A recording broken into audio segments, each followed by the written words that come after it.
Mom wants us to come home for New Year, my husband said suddenly during our first holiday season as a married couple. I told him I wanted to visit my own family too, but he refused. To make things worse, his mother started criticizing me, saying I wasn't acting like a good wife and calling me a bad daughter-in-law. No matter how much I tried to talk it through, my husband always took his mother's side. I had enough. I couldn't keep playing this family game. I decided to take steps that would end my connection with my in-laws for good.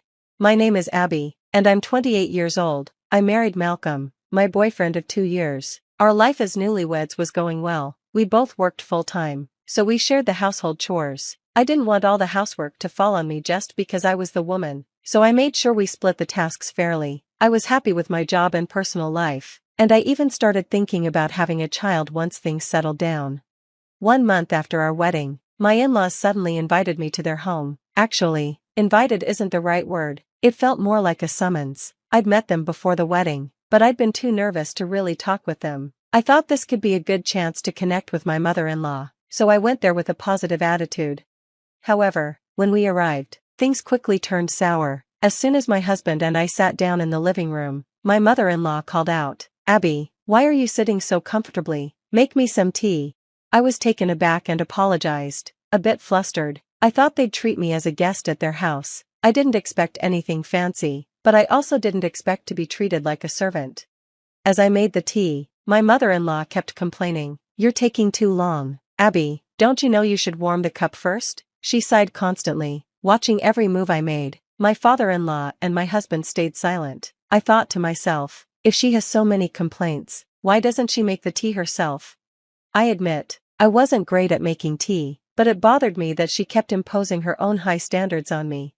Then, on another day, I was about to start cleaning our house when my mother-in-law suddenly called, asking us to come over. I hurried to her house with my husband, only to find her already angry. "Why didn't you bring any gifts? Isn't it normal to bring a gift when visiting your in-laws?" She scolded. She scolded me without any warning. "I didn't plan to go out today and only decided to come here at the last minute," I explained, but she cut me off. No excuses. These days, daughters-in-law are so quick to disrespect their mothers-in-law. I really ended up with a lousy daughter-in-law. I apologized, feeling trapped. Neither my husband nor my father-in-law said a word to help me. I didn't need them to defend me completely. I just wanted someone to step in and stop her unreasonable rant. After her lecture, I whispered to my husband, "Malcolm, can you say something to your mom?" It was a last-minute visit. There was no way I could have prepared a gift, but he just sighed, sounding annoyed. "Shouldn't you always have some gifts ready, just in case?" I agree with my mom on this. I was shocked and hurt. Is he serious? Why is he siding with his mom? My opinion of him was quickly dropping, and I was growing to resent my mother-in-law even more. After that, she constantly called me over, forcing me to follow their old-fashioned customs. She expected me to do all the chores, prioritize my husband and in-laws, and spend every New Year's holiday at their house. I thought, isn't this thinking too outdated? By our first New Year's holiday after marriage, I was already dreading visiting my husband's family. One day, he told me, "We're expected to go back to my parents' house for New Year's." "What? When do I get to visit my own family?" I asked. He shrugged. "It might be tough this time. We'll decide after New Year's." What? I was angry. "We promised we'd visit both families equally, remember?" He sighed, clearly annoyed. "It can't be helped now, right? Why bring this up again?"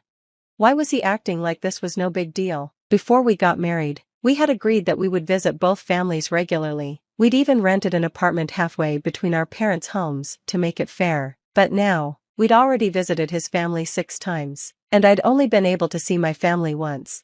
This time, he expected us to stay at his parents' house from the end of the work week until work resumed after the holiday. I couldn't accept such a ridiculous plan. I told him, "At least let me visit my family before work starts again." He replied, "Ask Mom." So, I called my mother-in-law. As soon as she picked up, the first thing she said was, "Abby, you're in charge of making the special New Year's dinner." "Fine, I understand, but I will visit my family before work starts again, so please be prepared for that," I said firmly. My mother-in-law raised her voice in surprise. "What's this about prioritizing your own family? You lack the proper attitude of a daughter-in-law." She lectured me for an hour on the phone, leaving me totally drained. When I complained to my husband, he shrugged. "Mom just wants you to be a good wife. Abby, She always says, I want her to be a wife suitable for our family. His indifference was wearing me out, too. In the end, we spent the entire New Year's holiday at his parents' place. It's your first New Year as a married couple, so focus on his family this time, my own mom had advised, so I reluctantly agreed. But during our stay at my in-laws' house, I felt like a maid. I was responsible for everything, preparing meals, cleaning the house, doing the laundry, taking out the trash. I had to do it all by myself. When I asked my husband for help, I got scolded. Abby, isn't this a wife's job? Malcolm works hard all year, so he deserves to rest during New Year's, right? You're being really inconsiderate, my mother-in-law said. I wanted to shout. I work full-time, too, thanks to you. I haven't rested at all during the holidays, but I kept my thoughts to myself. It was the beginning of the new year and the first year of our marriage, so I forced myself to get through it. After the holiday, I still hadn't seen my family. When I finally planned to visit them, my husband said casually, I'm tired, I'll stay home, leaving me to go see my family alone. That was probably when I started losing trust in him. Of course, I was frustrated with my mother-in-law and my husband's family, but even more than that, I was fed up with my husband for never taking me seriously when I tried to talk about how I felt. Even after New Year's, my mother-in-law didn't stop her harassment. When I began refusing to visit her house, she started calling every day. By the time I'd wake up in the morning, I'd already have 10 missed calls from her. One morning, I saw I had missed calls from my mother-in-law. Thinking something serious had happened, I called her back, only for her to start yelling at me. So you finally woke up. You're not responsible enough as a wife. Get up at 5 a.m. every day and make Malcolm a nutritious meal. Even if I got home late from work, she would scold me, saying, I heard from Malcolm, it's unacceptable for a woman to stay late at work. A wife who doesn't come home before her husband is terrible. Prioritize your home, you selfish girl. I almost told her that I earned more than her son and actually contributed more to our living expenses, but I held it in and just muttered, yeah, over time. I stopped answering her calls and deleted her voicemails without listening. This went on for about a year. Then the dreaded New Year's season came around again, and my husband started pestering me. Mom says you should come home for the New Year's holiday, he insisted, but this time, I firmly told him, I'm not going this year. I can't take it anymore. I'm not a housekeeper. Annoyed, my husband grumbled, Abby, don't upset my mom. You married me, so at least be considerate of my family. Excuse me? You never even make an effort to visit my family, and I've worked really hard to get along with your mom. That's why she's always mad, he snapped. You need to try harder. I felt my anger rising. Why is he acting like this is all my fault? Then he dropped the final bomb. Mom says you're a failure. That's why she's mad at you. At that moment, the frustration I'd been holding back finally exploded. A failure? I thought. I've put your family first all this time, for your sake, and this is what I get? Taking a deep breath, I looked him in the eye and said, I'm cutting ties with your family. I'm never seeing your mom or dad again. He looked shocked, but then quickly realized arguing would be pointless. Fine, he said, I'll go to their place alone for the holidays. After that, things were a bit tense between us, and we talked less at home. But honestly, I didn't care. For the first time in ages, I was able to spend the New Year's holiday with my own family, and that alone made me incredibly happy. When I arrived at my parents' house, my mom looked concerned. Abby, is everything okay with Malcolm's family? I can't help but worry. I'm fine, Mom. I made it clear I'm not going to be involved with them anymore. Is that so? I hope everything will be all right, she said, still looking a little uneasy. I enjoyed the time at home, leaving the chores to my mom for a change. I was finally relaxing when the doorbell rang. I quickly went to answer it, only to find my husband standing there, looking exhausted. I was shocked to see him. What? I thought you were going to your parents' house today, I said, letting him in. He stood there, saying nothing, until I finally demanded an explanation. Well? He looked at me and finally spoke. Mom said to bring you with me. My mother-in-law's persistence was unbelievable, but I held my ground. Didn't I tell you I'm not going back to your parents' house? When I said I was cutting ties with them, you agreed, didn't you, Malcolm? I reminded him. Yeah, but Mom's really angry. She says it's unthinkable for a daughter-in-law not to visit her in-laws. I don't care, I said firmly. I can't take your mother's harassment anymore, and your dad just ignores it all. I'm done with them. Malcolm looked worried, but that's a problem. Abby, Like Mom said, you married into this family, please consider my position. Your position? I snapped. What era are you living in? I didn't get married to be your parents' housekeeper. I'm tired of dealing with in-laws who harass me and a husband who won't stand up for me. I'd never spoken so directly before. He looked startled but still didn't seem to get it. If you keep taking your mother's side, I'll divorce you. Divorce? You're kidding, right? I'm serious. Why should I stay married to a husband who doesn't help me and only does what his mother wants? I'd be much happier on my own. When he saw how serious I was, his face went pale. Just then, his phone rang. Seeing the caller ID, he looked alarmed. It was his mother. He answered in a nervous voice, and I could hear her loud voice even from where I stood. Losing patience, I grabbed the phone from him. Hello, mother-in-law. It's me, Abby. No matter what you say to Malcolm, I'm not coming over anymore. What? You're my daughter-in-law, aren't you? I won't accept that, she shot back, undeterred. Daughter-in-law? What is this? The Stone Age? It's the 21st century, I replied sharply. What an insolent bride. You can at least show up for family events. No way, I said firmly. Malcolm is free to visit as much as he wants, but I won't be coming. Whether it's a special occasion or not, I absolutely won't be going. I told her firmly, if you keep pushing, I'll divorce Malcolm. Divorce? Are you trying to bring shame to him? She snapped. Then fine, I said, let's divorce, and I'll remarry under my own last name. How about that? That's absurd. I won't allow it, she fumed. Do as you please, I replied calmly, but no matter what you say, I have no intention of dealing with you or your family again. Goodbye. With that, I hung up.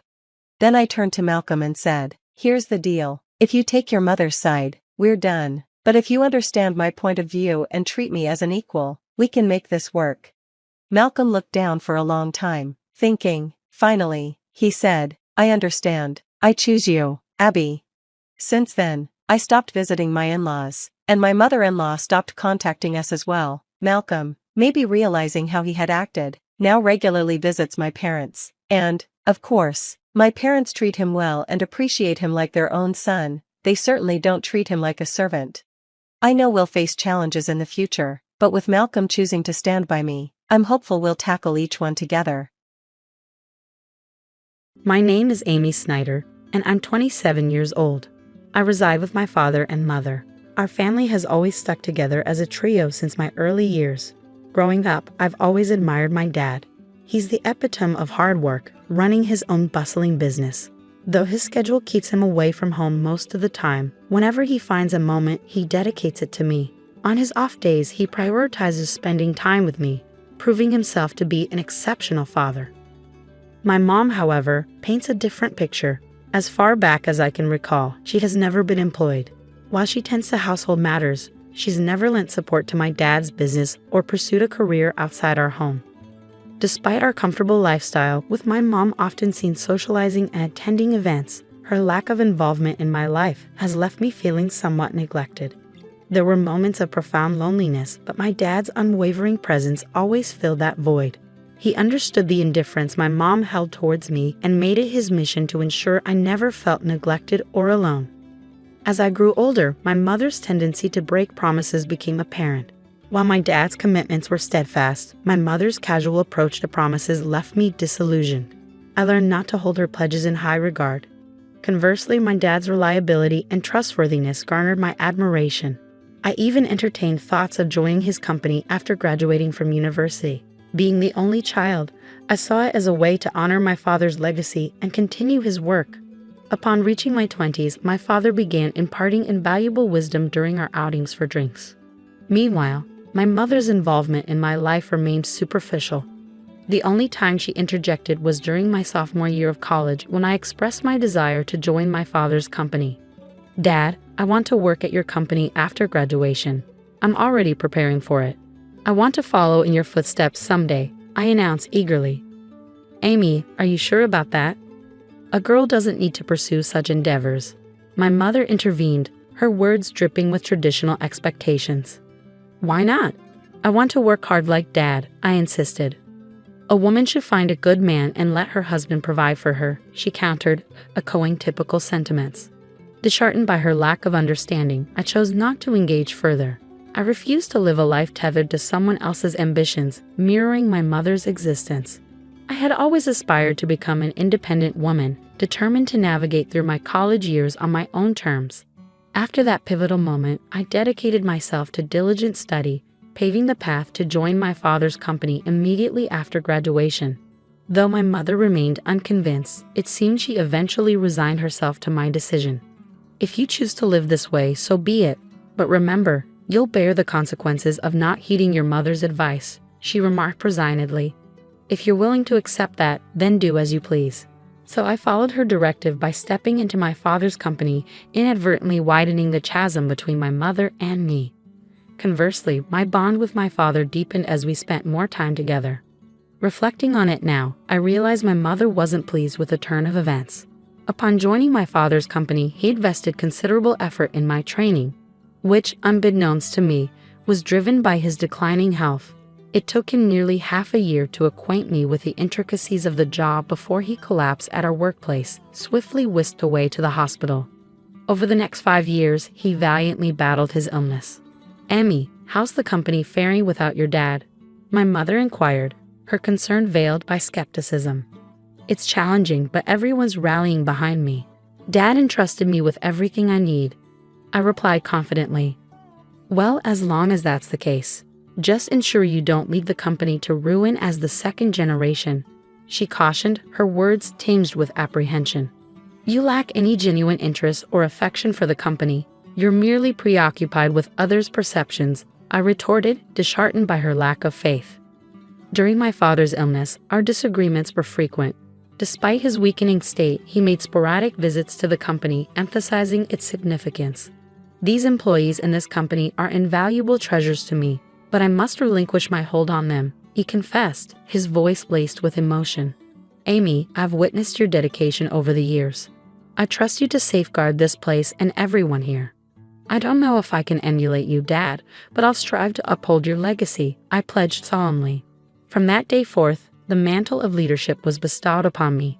With my father mostly confined to the hospital, my days were consumed with the company's affairs, leaving little time for homecomings. I prioritized visiting him regularly, carving out time amidst my busy schedule. My mother, on the other hand, fulfilled only the basic duties, such as delivering changes of clothes to him. Even that seemed to inconvenience her. I couldn't help but wonder about her feelings towards my father. Did she lack any sense of gratitude or compassion for his illness? The thought left me feeling sorry for him, recalling the sacrifices he made for me during my childhood, a time when my mother's affection remained elusive. Despite my exhaustion, I made a concerted effort to visit him as often as possible, a routine that persisted for about a year until he peacefully passed away in his sleep. Amidst the whirlwind of tasks that followed, I barely had a moment to grieve. My mother, oblivious to my emotional turmoil, expected me to handle everything from funeral arrangements to hospital paperwork. Realistically, I knew I couldn't rely on my mother, who had never ventured beyond the confines of our home. So I silently assumed responsibility for the myriad tasks. The day after the funeral, my mother broached the subject. "Amy, now that the funeral's over, you've settled down, haven't you?" she inquired. With a heavy heart, I accepted the reality of the situation. "Please leave this house. I've just inherited 200 million yen, so I have no use for you anymore." "Thank you," she declared, as though it were a mere formality. Her words stung, but I had anticipated them. Further discussion seemed futile. Did she truly believe that wealth could replace familial bonds and absolve her of responsibility?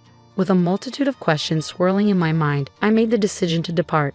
The next day, I arranged for the sale of all belongings associated with me, leaving my mother utterly surprised at the speed of my departure. I had meticulously planned my departure, but I harbored a secret from my mother. Despite her claim of inheriting 200 million yen, my father had entrusted all financial matters to me, designating me as the sole inheritor.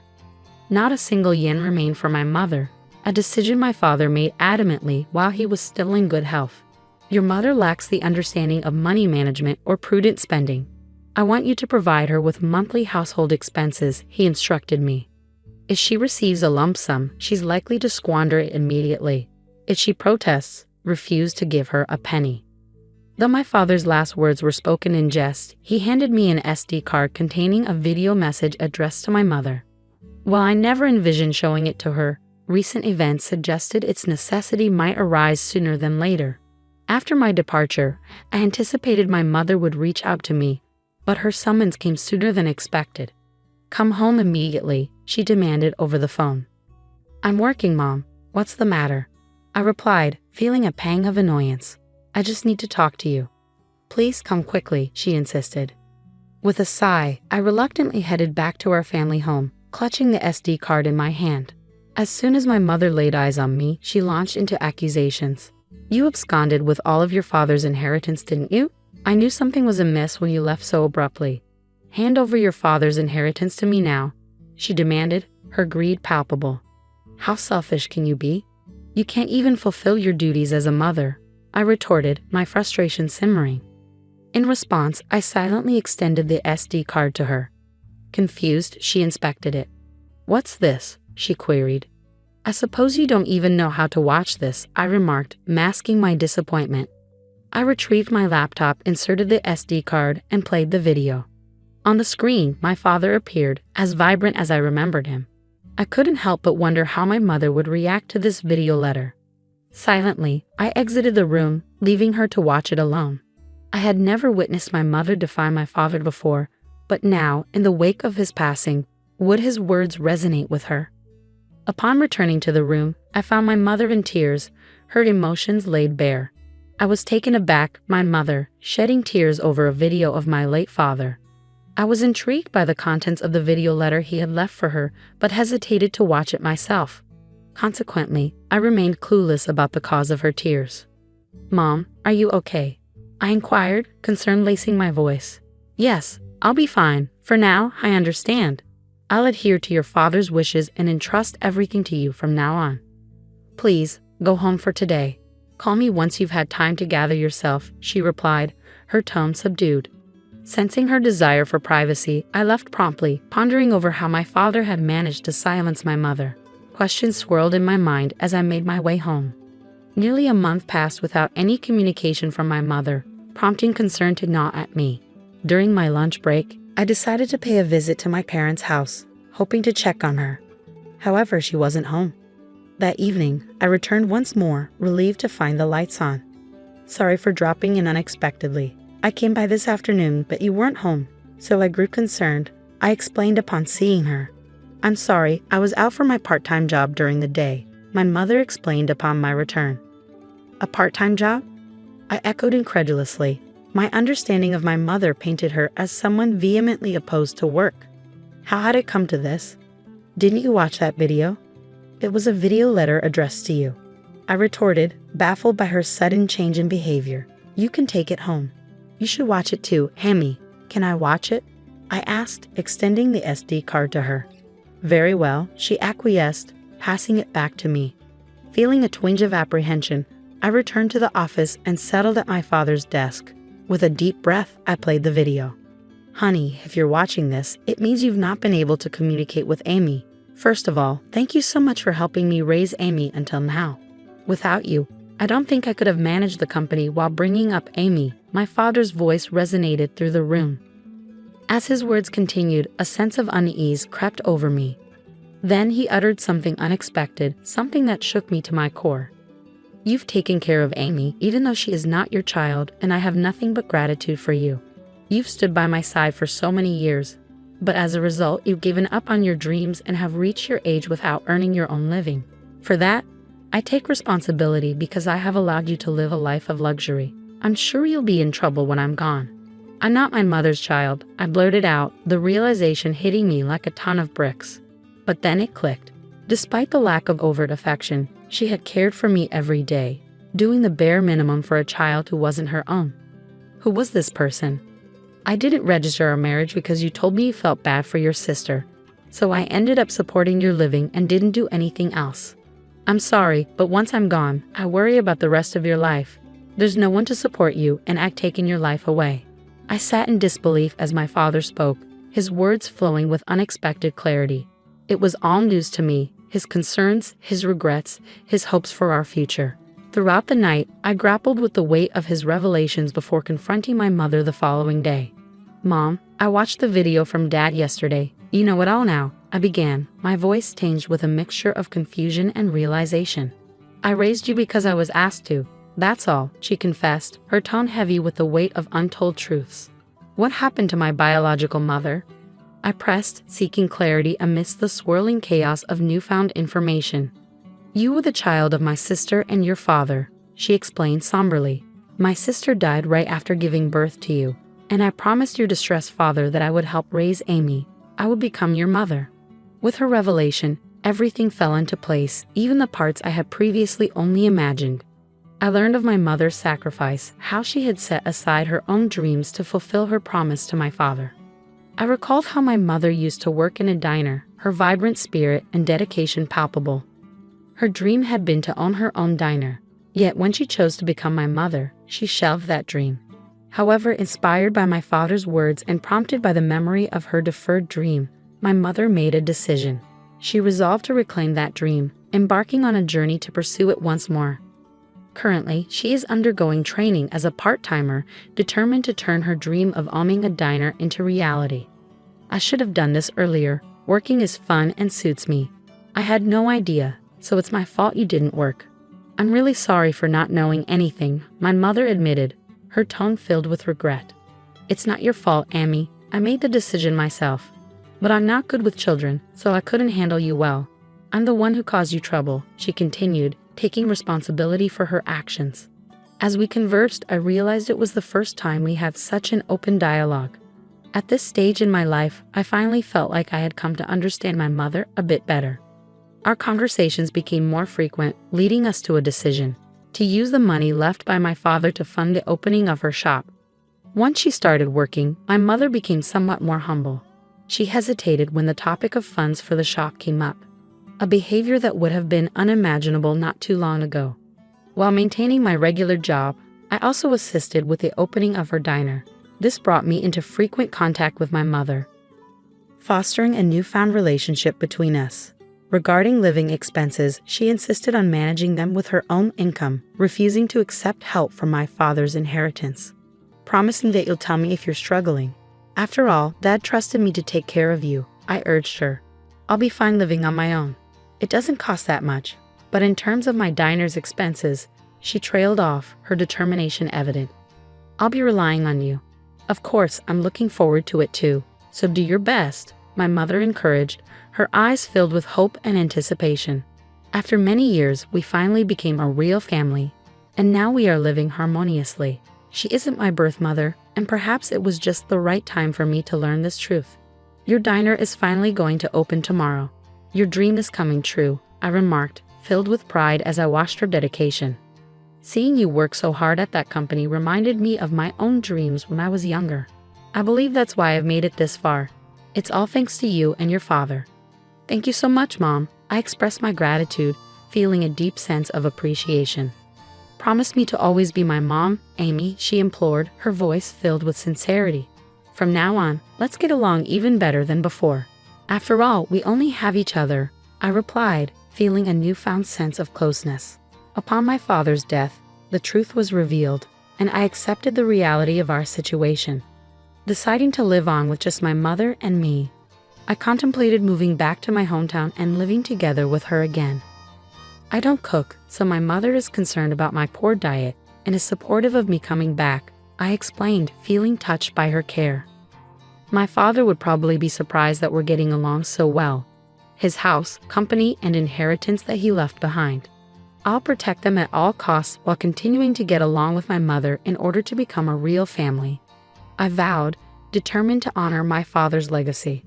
We visited the graves of my father and my biological mother, my mother's older sister, to give our daily life updates. After going through the process of adoption, I finally became registered as my mother's daughter, forging a bond that transcended bloodlines.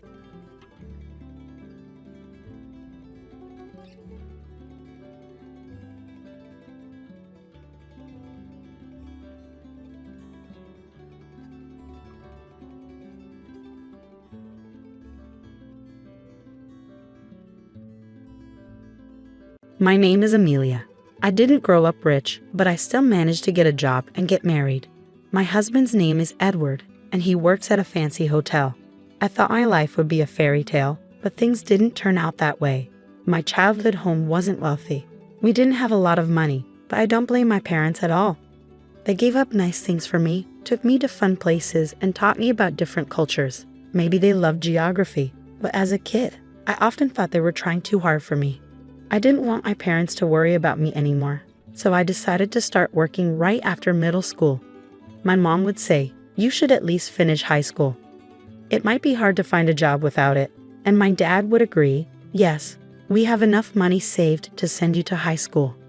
I was really happy about how my parents felt, but more than that, I really wanted to make life easier for them as soon as possible. "It's okay. The sooner I start working, the sooner I'll start earning more," I said, not very sure of myself. But like my parents said, there was no guarantee I would find a job. During that time, I had a friend named Jessica who had moved here from another country when we started middle school. Her family wasn't rich either, which might be why we got along so well and always hung out together. Jessica could speak some English, so we managed to communicate. Without realizing it, I started learning Spanish by talking with her. By the time I was in 9th grade, I could speak Spanish pretty well. Maybe it was my Spanish skills that helped because, surprisingly, a travel agency decided to hire me. They saw value in my ability to speak Spanish. Jessica and I, having both left school after middle school, started working and gradually lost touch. I focused on my job, determined to earn money. Time passed quickly, and soon I was 26 years old. I often used a lounge in a hotel for work. It was a fancy but cozy place, and the snacks and coffee were reasonably priced. We had our meetings there with the staff. The waiter working there at the time was Edward. The hotel hosted many foreigners, so he spoke Spanish too. Sometimes I would be there with foreign guests. Maybe because we both spoke Spanish, we connected right away. Edward started a conversation, and before I knew it, we were in a whirlwind romance that led to marriage. For a girl from a poor family, getting married was a big deal. I expected to start an exciting new life. However, reality was quite different. When we were getting married, Edward had a request. "If it's okay with you, Amelia, I'd like us to live at my family home." His father had passed away a few years ago, and he was worried about his mother living alone. Her energy levels were dropping, and having someone around to help her seemed like a good idea. Since I worked remotely, Edward thought it would be convenient for me to stay home, look after his mother, and handle the household chores. On the flip side, Edward often worked long hours and wasn't home much. With his rare days off, having me, a home-based worker, around must have seemed like a good arrangement to him. But I couldn't agree to it right away. When I first visited Edward's family home to introduce myself before our marriage, his mother reacted strangely after asking about my education. "Amelia, which university did you graduate from?" she asked. When I honestly replied, "Well, I didn't go to college. I only finished middle school," my mother-in-law went silent and just looked at me. Her expression showed she looked down on me. "Oh, middle school, well," she said, eyeing me with disdain. Because of this, I thought living with her might not be easy, so I mentioned my concerns to Edward casually. "Edward, do you think your mom has some doubts about me?" I asked him. He chuckled a bit and replied, "Nah, that's not true. Mom trusts me, and I'm sure she doesn't have any bad feelings toward my wife either." His words made me think maybe I was worrying too much. Edward also promised that if any issues arose, he would talk to his mother for me. With that reassurance, I agreed to move in with his family. But once I started living there, things weren't as smooth as I'd hoped. It was a harsh reality check. Whenever Edward and I visited his family's house, his mother would speak to him with such warmth. "Edward, thank you. I'm so grateful you're living with me," she would say, and Edward would respond, "Of course, I knew it would help you out." They seemed like such a close mother and son. But towards me, my mother-in-law's attitude was completely different, cold even. "Well, Amelia, just make sure you don't hold Edward back," she'd say emotionlessly, as if she was giving orders to a servant. It was clear she still looked down on me, but at that moment, Edward stood up for me. "Don't worry, Amelia is doing a great job working too," he said. However, when I mentioned this, my mother-in-law briefly looked stern, a detail I didn't miss. I figured I should talk to Edward if things ever got troublesome and decided to handle it my way. We were family after all, and I didn't want any tension between us. That's how we started living together. But reality didn't bend in a favorable direction. Once, as I was working on my computer as usual, my mother-in-law burst into my room and said angrily, "Hey, Amelia, when are you going to clean my room? It needs to be done by 10 o'clock a.m. every day." I was surprised because I had never heard of such a rule before. Sure, I agreed to do household chores, but we never discussed to what extent. If she had just told me kindly from the beginning, that would have been fine. After all, I have my own job and can't be available all the time. However, arguing wouldn't be mature, so I quickly finished my work, apologized, and started cleaning her room. Meanwhile, my mother-in-law was just relaxing in the living room, watching TV and eating snacks. Edward had mentioned concerns about his mother's health, but she seemed well enough to clean her own room. I had imagined she might have difficulty walking, but she was more lively than I thought. Once the cleaning was done, she immediately ordered, "Now start making dinner. And I like it plain. I won't tolerate anything too strong." She even told me to go shopping for ingredients right away. I thought it was too early to start cooking, but I decided to get it done and return to my work. When I got back from shopping, my mother-in-law was surprisingly still relaxing. It was hard not to feel annoyed, but I chose to hold back and just finish what needed to be done. I thought maybe she was testing me, hoping she'd understand in time, but that hope lingered for months. There were days when she complained about me being just 5 minutes late with the laundry or that the bathtub wasn't cleaned perfectly, nitpicking to an almost obsessive degree. Before I knew it, I ended up doing all the chores around the house, while my mother-in-law just lounged around. Honestly, if she had the energy to nitpick, she could very well do some chores herself. I started to worry that if this continued, it would start affecting my job too. That was the last thing I needed, so I decided to wait until the evening to talk to Edward about it. Once my mother-in-law had gone to bed, I told him everything.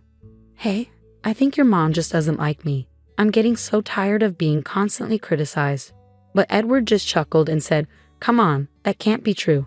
Mom's a kind person. There won't be any issues as long as Amelia doesn't do anything strange. Please try to get along with her." He didn't believe me. Maybe it's because she's always doting on him and never complains to him. In fact, when Edward's around, my mother-in-law says, "Amelia, why don't you take a break and have some tea?" But even knowing that, there's a limit to my patience with this kind of life. I spend all day doing household chores and end up having to work on my job at night. To be honest, my trust in Edward is starting to fade. If nothing changes, I might just collapse from all the stress. Then, in the midst of all this, my mother-in-law dropped a bombshell. "Amelia, I'll be away for about a week in about 3 months from now, so make sure you keep the house in order, okay?" She sprang this on me out of nowhere. When I asked what was going on, she said, "Edward suggested we go on an overseas vacation." That's my boy, always knowing. I was thrilled at the thought of traveling abroad. I couldn't wait, but when my mother-in-law dropped the bomb about the vacation, I was shocked. Edward hadn't mentioned a word of it to me, and it seemed like I was being left out, expected to stay behind and manage the house. I needed to talk to Edward about this right away, so I brought it up that night. His response was surprising. "Oh, Mom already told you, but you're coming too, right?" It turned out we had misunderstood each other. It seems my mother-in-law had lied to me. Even if Edward wants me to go, I can't possibly enjoy a trip with her. In frustration, I told him, "I don't want to go. I can't possibly have a good time with your mother." Then Edward completely lost it and lashed out. "Amelia, what the heck are you saying? How long are you going to keep up this childish nonsense? I won't allow you to speak ill of Mom like that. You better reflect on this. It's a vacation abroad for crying out loud, and I want to enjoy it too," he retorted. I was completely shocked. I couldn't believe Edward wouldn't trust me this much. Staying in that house had become nothing but agony for me. To prove to Edward that I was telling the truth, I decided to take action. The next day, since Edward was off work, the 3 of us had breakfast together. That's when I confronted my mother-in-law. "You're trying to leave me out of the trip abroad, aren't you?" My mother-in-law replied defiantly, "Oh, did I say that, Amelia? If you want to come, just come along, right?" But Edward interrupted, "Hey, Amelia, don't you understand yet? Apologize to Mom. Why are you being so defiant? You're not a child anymore." Despite my desire to clear things up and make Edward understand, my mother-in-law insulted me in the worst way. "Well, maybe Amelia should just stay home, right? It's too early for someone like you to travel abroad. You won't appreciate the experience with your lack of education. Besides, lazing around at home every day without working. Do you even deserve to go abroad? You know it, don't you? She said. I was shocked that she still believed I was unemployed. I've explained my job to you multiple times, even during our greetings. I've told you what I do, haven't I? I confronted her, but she just looked down on me. What job? Remote work. Don't joke with me. You're just playing on the computer at home. It's been getting on my nerves every day. There's no way you're making money with that. You're just stealing Edward's earnings, she blurted out. That really made me angry, but before I could respond, she went even further. I have Edward, and that's enough for me. Edward can speak Spanish and works at a renowned hotel. There's no need to waste his earnings on a woman like you, uneducated and unemployed. A bottom feeder like you should just leave as soon as possible, she continued. She just kept going. After all her harsh words, I looked at Edward, hoping he would understand. But his response was unexpected. Well, I can understand how Mom feels. Maybe Amelia needs to cool off a bit, he said nonchalantly, as if he was fed up with me. At that moment, I made a decision. I couldn't endure being treated like this by both the mother and son any longer. Even though my mother-in-law told me to leave, I still wanted to confirm. Am I really supposed to leave? I asked. Laughing, she replied. Of course, leave as soon as you can. We don't need bottom feeders like you around. So I said, understood, and began preparing to move out. I simply nodded to the two of them and left the house. As I was leaving, my mother-in-law called after me with a sneer. Enjoy your poor life, as it suits a bottom feeder like you. But they didn't realize that consequences would follow their actions. About 3 months after I left the house, around the time when they were scheduled to go on their trip abroad, my mother-in-law called me.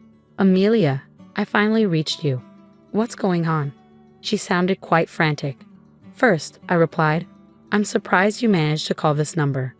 She said, of course, I tried several times and couldn't get through. I even called your parents' house to get your new number. I had informed my parents that either Edward or my mother-in-law might call. If they did, they should call back at this number. What's wrong? I asked in a panicked tone. She said, what's wrong? We're getting all sorts of collection letters. Help me out. I didn't know about any of this. Well, that's expected. You haven't been paying the utilities, have you? I simply answered. My mother-in-law seemed lost in her thoughts. I absolutely thought Edward was covering our living expenses. To find out you were paying for everything, why didn't you tell me? I had no idea you were making that much money. It's a bit late to bring this up now, I said, though perhaps Edward finally told her the truth. That's right. I had already started my own business using the expertise I gained from the travel agency. I used to work for a travel agency, and now my own business had grown to the point of earning $20 million, being widely accepted around the world. What shocked my mother-in-law even more was probably Edward's income. Just because he worked in a lounge at a well-known hotel didn't mean he was making a lot of money. If anything, Edward was just an average worker on the lower end of the pay scale. And speaking Spanish at that hotel was nothing special. There were many Spanish speakers there. Even if he could speak it, it wasn't anything remarkable. There's no way his income could cover the living expenses for 3 people. In reality, just making ends meet for himself was all he could manage. It's ridiculous that she hadn't realized until a collection notice came that I was the one paying all the living expenses for my husband's family. But the more I listened to my mother-in-law, the more shocking facts came to light. The reason why she insisted on me living with them wasn't to keep an eye on her. It was because she had been living off my father-in-law's wealth. Blinded by a temporary influx of cash, she had spent lavishly until there was nothing left. That's when she turned to Edward, presuming he was earning well. But Edward knew his income was low, and he was somewhat aware of my earnings, which is why he turned to me for help. Hearing this only confirmed how irresponsible they were. But their irresponsibility didn't stop there. By the way, are you managing to make the car payments? My mother-in-law exclaimed, raising her voice. Exactly. Both Edward and I have bills piling up since you moved out. I've been receiving more and more credit card statements addressed to both of us. The amounts due each month kept increasing, and before I knew it, they amounted to quite a sum. Their level of luxury spending was beyond me. I have no idea how they were spending without paying the living expenses But Edward's bills had surpassed his salary, and my mother-in-law hadn't stopped her old habits of lavish spending. It seemed they had both gotten themselves into debt, now totaling over $440,000. What's even more shocking is they thought Edward would somehow manage it if it was just a bit of debt, as my mother-in-law put it, and Edward thought I would take care of it if things got tough. The level of dependency in grown adults was appalling. Beyond exasperation, I was starting to feel the danger. So when my mother-in-law brazenly said, "So Amelia, you can sort this out for us, right?" I was astonished by her audacity. I made it clear to her, after everything that's happened, you're asking for help now. There's no way I'm helping. That's when Edward suddenly took the phone. "Hey Amelia, you're my wife. You have a duty to help us out. Do something. We can't pay this off." I couldn't believe their nerve, but I did offer him a glimmer of mercy. "So you want to come over? I might consider it if you do." He was immediately enthusiastic. "Oh yeah, you'll let us stay and you'll sort out the money. Then let's do that. Where's your place?" "I'll head there right now," he said eagerly. I had to be honest. "Well, if you can make it. I'm in Hawaii right now. I have a vacation home here," I said. Both Edward and my mother-in-law couldn't hide their shock. "What do you mean, Hawaii? We can't afford to go there right now." Edward panicked. I calmly replied, "Weren't you planning to travel abroad? Just swing by Hawaii. Your mother would love it. And you did ask my family for my phone number, right? Didn't you realize it was an international number?" I added, "Oh, and don't forget the cost of this call. It adds up if you're on for a long time." To make my point clear, I said if we get divorced, I might think about helping with the money too. Edward quickly replied, "All right, I got it. Let's just get divorced first then." It seems like Edward realized his debts were something he couldn't trade for anything else. So I told him I'd deliver the divorce papers once I got back to California and ended the call. About a week later, I returned to California, made sure to have the divorce papers properly written up, and the divorce went through without a hitch. Edward looked quite worn out, so I guess he's been living pretty lean these last few days. He mentioned something at that time. It turns out he had been counting on my money for the overseas trip as well. Hearing that didn't even surprise me anymore. They probably thought I would pay off their debts, but of course I had no intention whatsoever of doing that. What I proposed was, first of all, for both of them to stop living so extravagantly, and then for Edward and my mother-in-law to work hard. I told them if they did, they could eventually pay off the debt and at least manage the basics. When Edward heard this, he lashed out. "Hey, that's not what you promised. You were supposed to think about the debt." But I was like, "That's why I did you a favor by thinking of a way for you guys to handle your debt repayment. So good luck. Once you can afford to travel abroad again, I'll invite you to my Hawaii villa," I said with a touch of sarcasm and left their place. Afterward, they both seemed to be working themselves to the bone from dawn till dusk, barely scraping by. It's probably a good lesson for them since they've had it easy until now. On a different note, I heard that Jessica also built a house in Hawaii. I had a reunion with her after so long. She took up a job that took her around the world after graduating from middle school and now seems to be a company president just like me. She had her parents come over to the house she bought, and they are living it up together. So I called my parents over from California, and we started living here. Now I sometimes visit Jessica's place. We both feel blessed to be able to give back to our parents and encourage each other as we work hard at our jobs.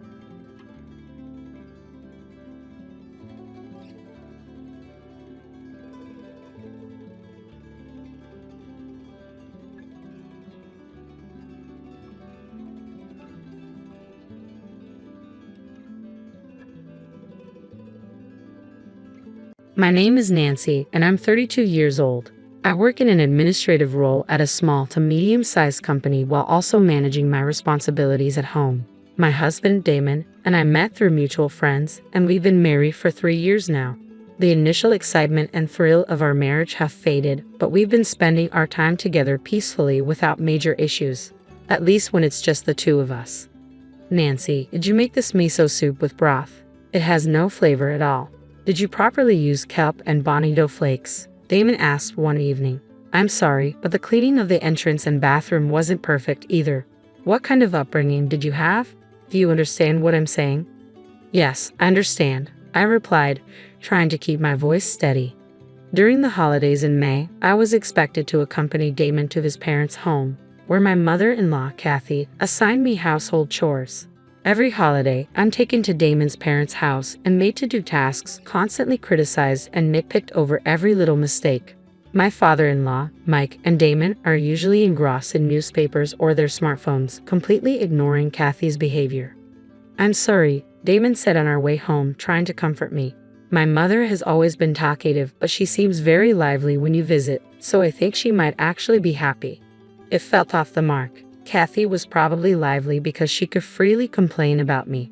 Seeing my friends around me also troubled by similar mother-in-law issues, I convinced myself that this was normal. I believed that if I endured it, the problem would be resolved one day. When my husband's elder brother Jack got married, it introduced a new dynamic. Jack has a reserved personality, contrasting sharply with Damon, and our interactions had always been limited to mere greetings. Jack's bride, Meg, was a young and beautiful woman, significantly younger than him. It was a bit surprising to think of them as a married couple, but Kathy was elated, saying, "That's our Jack, managing to get such a young bride." This new year would be the first with Jack and Meg present. They had been busy with work until the end of the year and planned to visit right after the new year. As such, I had been staying at my in-laws' house since New Year's Eve, and Kathy assigned me even more chores than usual. "Nancy, are you still cleaning? If you keep going at this pace, the year will end. Please prepare the soba noodles quickly." "Understood," I replied. "Oh, I'm looking forward to tomorrow. Since the bride is young, I'll have to educate her properly," Kathy said, clearly excited. I let out a small sigh. From my position as a fellow daughter-in-law, I felt more sympathy than gratitude. Tomorrow, I decided I would actively support Meg. With that determination, I wrung out the cloth in the cold bucket of water. The next day around noon, Jack and Meg arrived. Meg, although glamorous in appearance, acted politely, and I found her likable. However, it seemed like Kathy was working hard to find any tiny flaw in her. I thought she was desperate because the first impression of Meg was crucial. "Nancy, prepare the tea quickly and set up the New Year's dishes as well." "Understood." "Nancy, please help out too," Meg said, her eyes widening in surprise as she headed toward the living room. "It's always been customary for daughters-in-law to be in the kitchen, hasn't it, Mother?" Jack interjected. "Just sit down, Meg, and leave your luggage at the entrance." Kathy, with her piercing gaze, pulled Meg into the kitchen after telling me make sure to educate her properly before returning to the living room. With a grin, I approached the bewildered Meg. "It's tough on your first visit, isn't it? In this house, the daughter-in-law prepares everything for the guests. The teapot is over there, and the teacups are around here." As I showed her around the kitchen, Meg stared at me in astonishment. Nancy, how do you know where everything is in someone else's kitchen?" she asked. "I handle most of the housework when I'm here," I replied. "I see. So in this house, the daughter-in-law doesn't get to eat until everyone else is finished, and until then, she focuses on preparing the dishes." "That's right." Meg's eyes widened, and she suddenly raised her voice so loudly it made my ears ring. "What?" Kathy quickly rushed in from the living room. "What happened?" Meg, still shocked, turned to her. "Kathy, I'm appalled. Is this how you welcome me, with instant bullying?" "Huh?" Kathy was taken aback as Meg approached her, forcing her to step back slightly. "This is definitely bullying. Making the daughter-in-law do all the work and not even letting her eat. It's like I'm watching an old drama. I can't believe mothers-in-law like this still exists. I feel like I need to protect myself." "What are you talking about?" Kathy stammered. "Kathy, is bullying your daughter-in-law a tradition in this house? Do you feel an urge to torment the woman who stole your son?" "That's not bullying, it's a lesson," Kathy said, her lips quivering. "Making the daughter-in-law do all the housework and not even letting her eat. Is that what you call a lesson?" Meg retorted. "Nancy, what do you think?" Caught off guard by this sudden question, I hesitated. Meg, with a detective-like enthusiasm, tapped her forehead and circled the kitchen. "If it's a lesson, is it recommended by the Board of Education? Are schools teaching that daughters-in-law should eat last? I've never heard of that." "Well, I guess," I mumbled, overwhelmed by her persistence.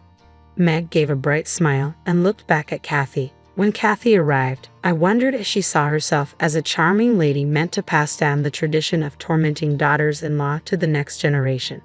It was clear that Kathy was already panicking. Is this really the custom around here? Maybe we should ask the neighbors, Kathy suggested. How about we go next door and find out? That's enough, Meg interrupted firmly. Once the New Year's feast is ready, both of you should sit down promptly. Surprised by Meg's sudden assertiveness, Kathy was momentarily taken aback. Victory, Meg. Let's finish up quickly and have lunch together, she said, dropping her inquisitive demeanor. Meg smiled warmly, but Kathy eyed her sternly, clearly not pleased with how easily Meg had taken control of the situation. It was surprising to see Meg's unique logic so effectively overpower Kathy's usual dominance. The dynamic I had always taken for granted was starting to crumble before my eyes. Meg seemed so confident that I genuinely believed she might go and ask the neighbors about the custom. But this was just the beginning of a clash between Meg and Kathy. I knew Kathy, despite being initially overwhelmed, wouldn't give up easily. When we finally sat down at the table, Damon and Mike looked astonished, as always, saying nothing. Jack seated Meg beside him, visibly relieved. Kathy, having recovered from the earlier incident, was now keenly observing Meg, waiting for her to slip up. Despite the tension, Meg remained calm. "This is delicious. Did you make all of this, Nancy?" she asked. "Yes, I did," I replied. "I absolutely love your stew and steak," Meg complimented with genuine enthusiasm. "I would crave these dishes all year round," Meg said, her youthful charm warming my heart and making me smile, something rare in my in-laws' house. As we ate, Meg reached for the soy sauce, only to find the bottle empty. "It seems we're out of soy sauce. I'll go get it," she said. "Thank you, Jack," she added with a smile as he got up to fetch it. Kathy, unable to resist, made a pointed comment. "Making your husband do such tasks reveals a lot about your upbringing." Meg, surprised by Kathy's remark, quickly responded in a way that caught her off guard. "A phrase like that reveals a lot about your upbringing too," she replied. Kathy gasped at Meg's retort. "I've never heard of such a phrase before. It's surprising that people still use expressions like that in the 21st century. What do you think, Jack?" Meg turned to him, mimicking a news anchor. Jack chuckled and said, "It feels like something from history. Maybe it should be reported for its academic value." Kathy's eyes widened in disbelief. Setting the joke aside, Jack then said seriously, "This is my home. It's natural for me to help out. Making Meg do everything is such an outdated way of thinking." Outdated, the word left Kathy speechless once again. The atmosphere felt different from when it was just Kathy and me. Damon and Mike stood there awkwardly, unsure of what to do, while Jack and Meg happily enjoyed the New Year's dishes and sashimi. Watching them, a different emotion began to well up inside me. After lunch, as I was relaxing in the Japanese-style guest room following the cleanup, Kathy slid open the door with a scowl on her face. "Nancy, what about babies?" she asked. This was a topic she always brought up. It seemed she targeted me at this moment to avoid confronting Meg. Somehow, the situation felt almost comical, and the usual discomfort I felt began to fade. I felt a slight relief, though not completely at ease. "Have you consulted a doctor?" Kathy pressed. "Yes, I have," I replied. "The doctor said there's no problem on my end." "Then what's the issue? You're not suggesting the problem lies with my son, are you?" Normally, I would have ended the conversation there, but today was different. "I've been thinking that Damon should also get tested," I said, straightforwardly voicing what I had kept to myself for so long. Kathy, used to my usual compliance, was stunned, momentarily frozen as her face paled. "How foolish can you be, Nancy? Testing my son?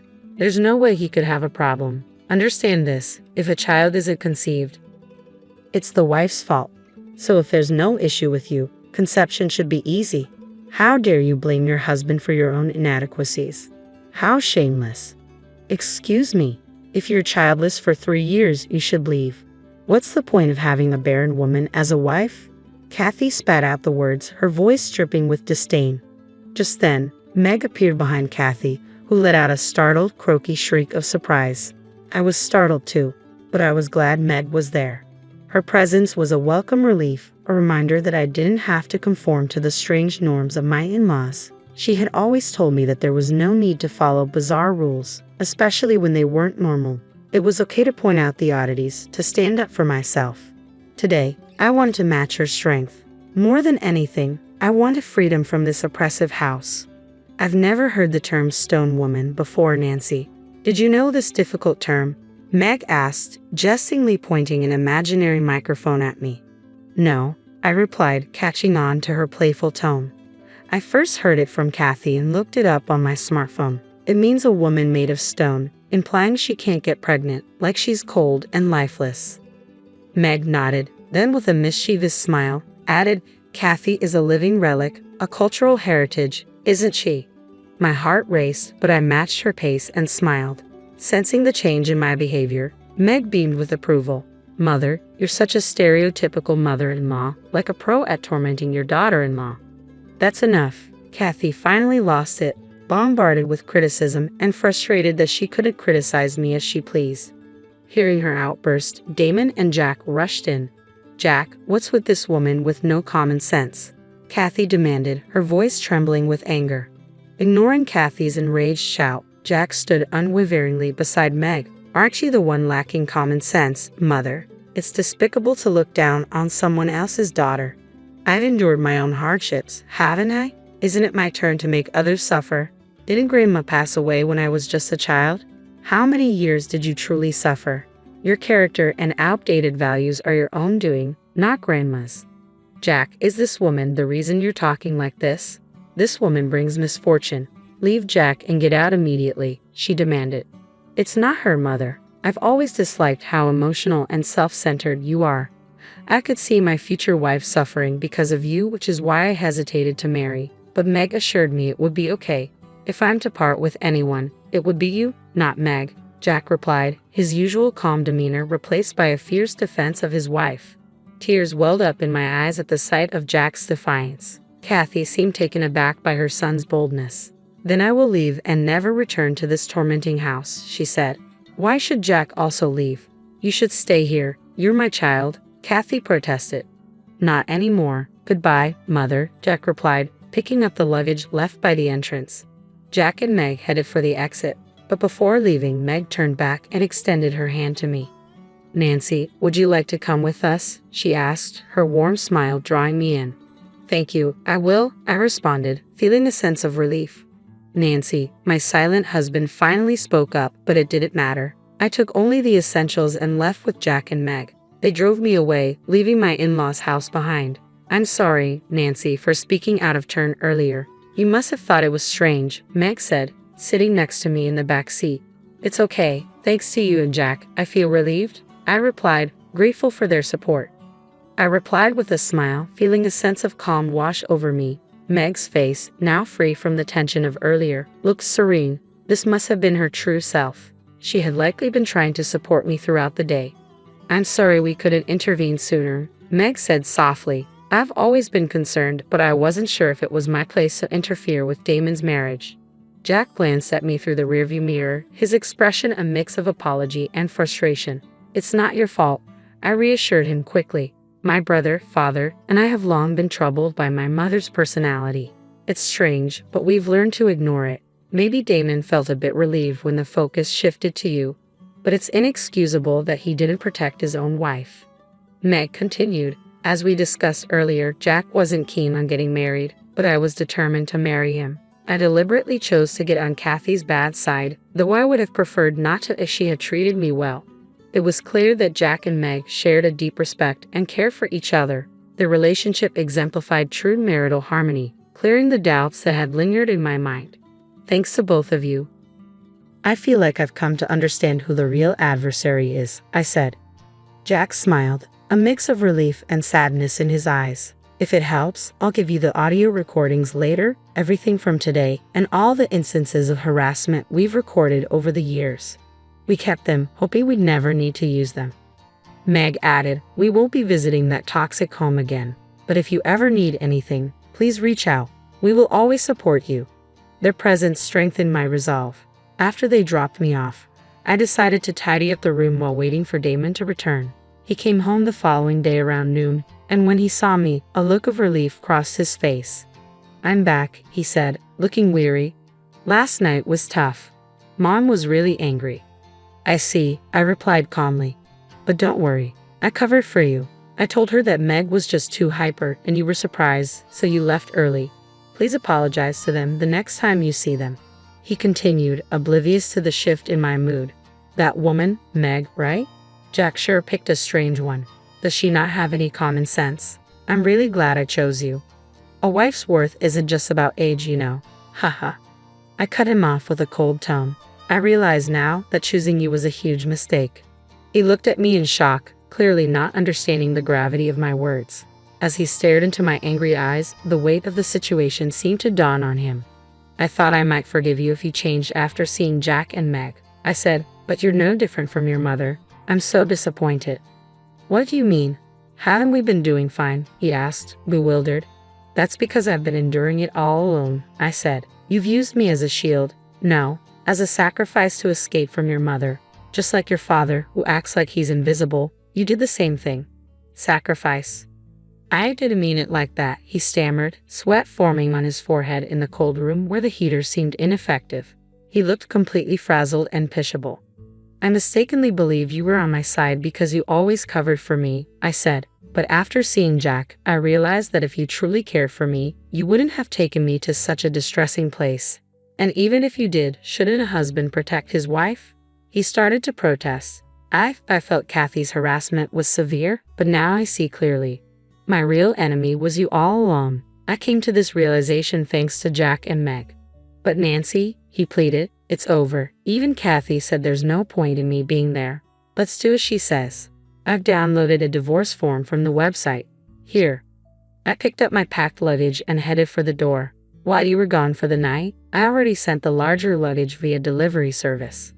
Wait, Nancy, goodbye, he called out, but I paid no heed to his pitiful cries as I left. I confidently walked out of the house I had called home for so long. With the New Year holidays behind me, I immediately sought the assistance of a divorce lawyer. Determined never to return to that place, I entrusted all the legal matters to a seasoned attorney. Kathy and Damon were clearly taken aback by the lawyer I had engaged. Thanks to the recorded evidence provided by Jack, the divorce proceedings unfolded smoothly. Kathy, still bitter, said, I'll find a better, more fertile wife for you. My lawyer reassured me, saying, she probably views a wife merely as a tool for the husband's family. 5 years later, as I watched Jessica play, I marveled at how far I had come. Jessica, it's mealtime. Use your spoon properly and remember to blow on it, I instructed gently. Katie, Meg's kind and gentle 3-year-old daughter, was playing nearby, demonstrating her affection for Jessica. Despite having no blood relation, Katie and Jessica were as close as family. 3 years after the divorce, I had remarried and soon welcomed our daughter Jessica, proving I was not infertile. My new husband and his parents are warm-hearted and considerate, not only cherishing Jessica but also deeply caring for me as their daughter-in-law. Meg, true to her promise, supported me immensely during the divorce. Our bond, which began during the divorce, evolved into a deep friendship akin to that of sisters. Damon, on the other hand, has remarried once but faced another divorce soon after. Rumors of this troubled past have cast his home in a negative light, earning it the nickname Demon's House. Women are wary of the place, and despite occasional attempts by Damon and Kathy to reconcile or seek cohabitation, I have no intention of returning. Their refusal to acknowledge their mistakes may lead them to a future of loneliness. Once Jessica can walk, let's go to that park, Meg suggested. It has soft grass and is really relaxing. That sounds wonderful, I replied. Meg and I exchanged smiles, and I felt a deep sense of gratitude, despite the hardships with Damon. My life now is peaceful, and I am thankful that I took Meg's hand and embarked on a new future.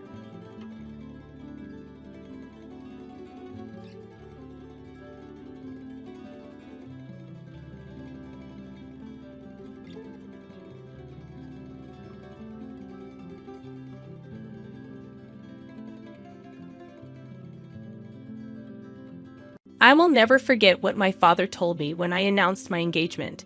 He took me to the side and said, "So, are you sure about marrying this man, Peter? I know you're in love with him, but I don't think he's a good match for you." "Why are you saying this, Dad? He loves me and respects me. I don't care if he's not as well off as us. I know that, Zoe. You know, I built my riches from nothing. I would never disrespect the person who does not belong to my economic class. But Peter is a very sketchy man, and his mother is no different." "What do you mean, Dad? I don't understand." "Call it a father's instinct, so. This man doesn't love you. Yes, he showers you with affection, but always talks about how rich you are. I heard him flexing to his friends that he bagged the rich brat. Julia just laughed with him and agreed. You must be mistaken, Dad. Peter would never say those things about me. Julia also loves me a lot. I'm sure she would scold Peter if he tried to joke like that. Sometimes I wish I had listened to my father. He didn't know what he was talking about. I was a stupid girl in love. My mother passed away 2 years before I got married. My dad was sick and wasn't long for this world. I was desperate to hold on to something that would give me the will to live. Peter and Julia became those people. My dad was a rich man.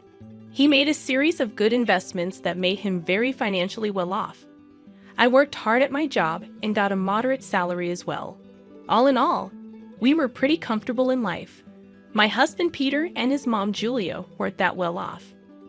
Yes, Peter did earn more than me, but he came from a very humble background. His field wasn't good enough to make him a millionaire. Peter did hold some resentment towards it. He and Julia liked sophisticated and expensive things. He often complained about not having enough money. I was always glad to help them out with the little allowance my dad gave me. I even let Peter and Julia move into my house after marriage, but neither Peter nor Julia were happy with my house. They said, "It's such a shame that you live in a small house. Your dad literally lives in a mansion. How come you bought such a small townhouse?" I don't earn a lot, Peter. Dad lives in a mansion because he has lots of money. I'm a simple office employee earning a moderate salary. This house was difficult for me to buy as well. Dad helped me out with the down payment. Well, if he helped you out, he should have got you a better place. I'm sure your mom had left him something to give you when you became older. I'm not entitled to anything, Julia. Whatever my mom left behind is my dad's now. She died suddenly, so there was no will. I don't mind if I don't get anything. I'm happy with the way things are. That's a ridiculous thing to say, Zoe. I sure would have loved to inherit a lot of money. You know what? Your dad should trade houses with us. He lives alone, so he doesn't need the space anyway, right, Mom? Yeah, Peter's right, Zoe. You can ask. Absolutely not. That house is my dad's, and he deserves to live comfortably as long as he is alive. Well, he will be alive for long now that he's sick. We can wait and compromise for a few years and see what happens. Ultimately, everything will be yours after your dad dies. You will have plenty of money to buy a big house and more. The way Julia and Peter were already making plans to spend my inheritance was super disturbing. It also didn't help that they regularly asked me to ask my dad for more money. It's not like we were hurting for cash. Peter and Julia simply wanted the millionaire life, even if they weren't one. Honestly, I was getting tired of their behavior. However, the real drama happened after my father passed away. My dad's cancer took him away from me. Pretty soon, I was devastated but got little support from Peter or Julia. They were only concerned about the date of the will reading and didn't even help with the funeral. Hell, they refused to attend the funeral because my dad was no one to them. I was heartbroken and furious at that point. My dad's words kept coming back to me. I was getting suspicious of them and started to have doubts about their intentions. I was afraid that they were really after my inheritance money. They were not allowed to be in the reading of the will. Peter and Julia said, "Why the hell are we not allowed to read the will? This is ridiculous. Lawrence was my own father-in-law." Yes, this is ridiculous. We are family and should be present for this event. We have the right to know what Lawrence left in the will. At least my son should be allowed to be there. Your son is not in the will, Julia, so he cannot read the will. Why are you two so obsessed with inheritance? You didn't even come to the funeral. It was funny how my dad was suddenly family when it came to getting an inheritance. I was pretty annoyed at Julia and Peter. What was worse was that they started to hound me as soon as I got back from reading the will. They were not allowed to see the will. I had a hard time dealing with the grief of losing my father, but I got no words of support or sympathy from them. They simply wanted to know about my inheritance. Julia asked me, "So we have been wondering about something for a while now. How much inheritance did you receive from your parents?" You must have got a lot of money. How much money did you get? My parents unfortunately didn't leave me any money in my inheritance, so I received 0. What? You didn't get any money? But your parents were rich. They should have left you something. I don't believe that you didn't get any money. I'm sure you are lying to us. Oh, there is no way your parents didn't leave you a single penny.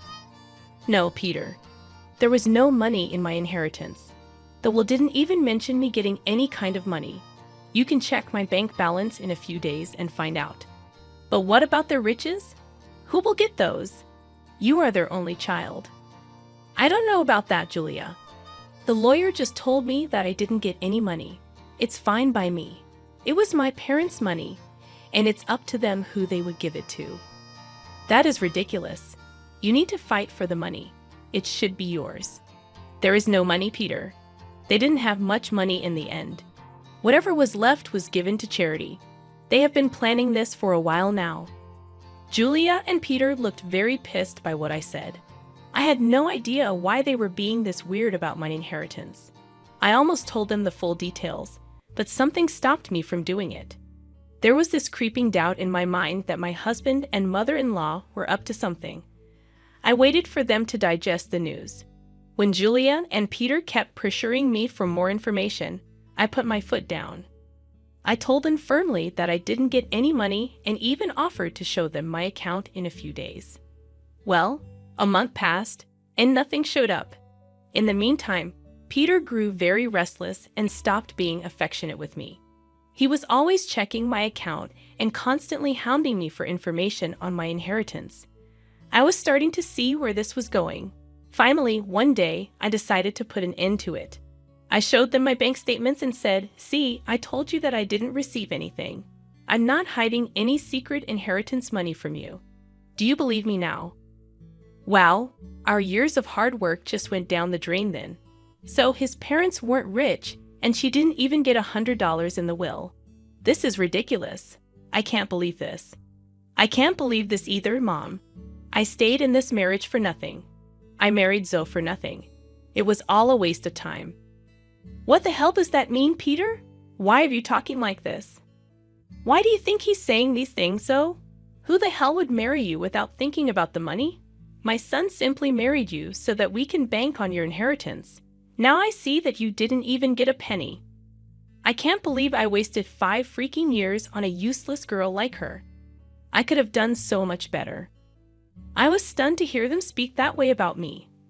I could finally tell that Peter married me for money. My parents were right about him and his mom. They were freaking gold diggers. I was so freaking done with my husband and mother-in-law.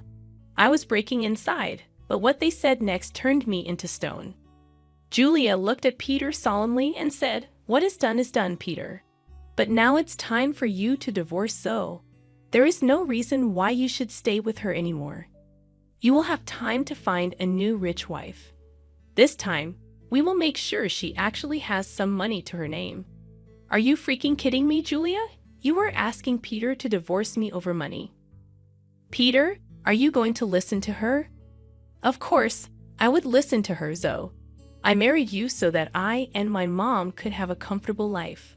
We grew up poor, and I didn't even go to college. I had no way of earning a lot of money. So, you pretended to love me and then tricked me into marrying you. You thought that my parents would give me lots of money that I would readily share with you. Yes, that's what I thought. It was the only way I could give my mom the life she wanted. But now I see that my efforts were in vain. Mom's right. I need to divorce you and keep looking.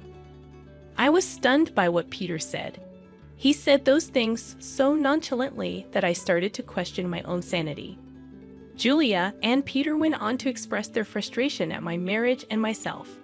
I didn't hear a word after a while. I was too busy coming to terms with what they just threw at me. Their total lack of reaction and Peter's sudden shift in behavior were both depressing and angering to me. After a point, I was so mad that I wanted to scream and throw things. However, I didn't do any of that. I calmly said, "Okay then, Peter.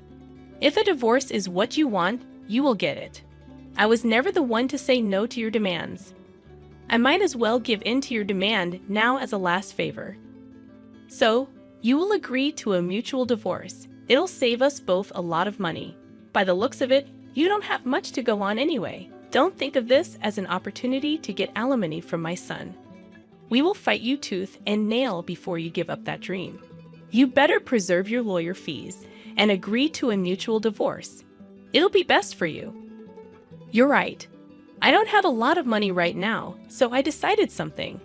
I will agree to a mutual divorce, but you have to sign a clause saying that we won't share any of our assets with each other.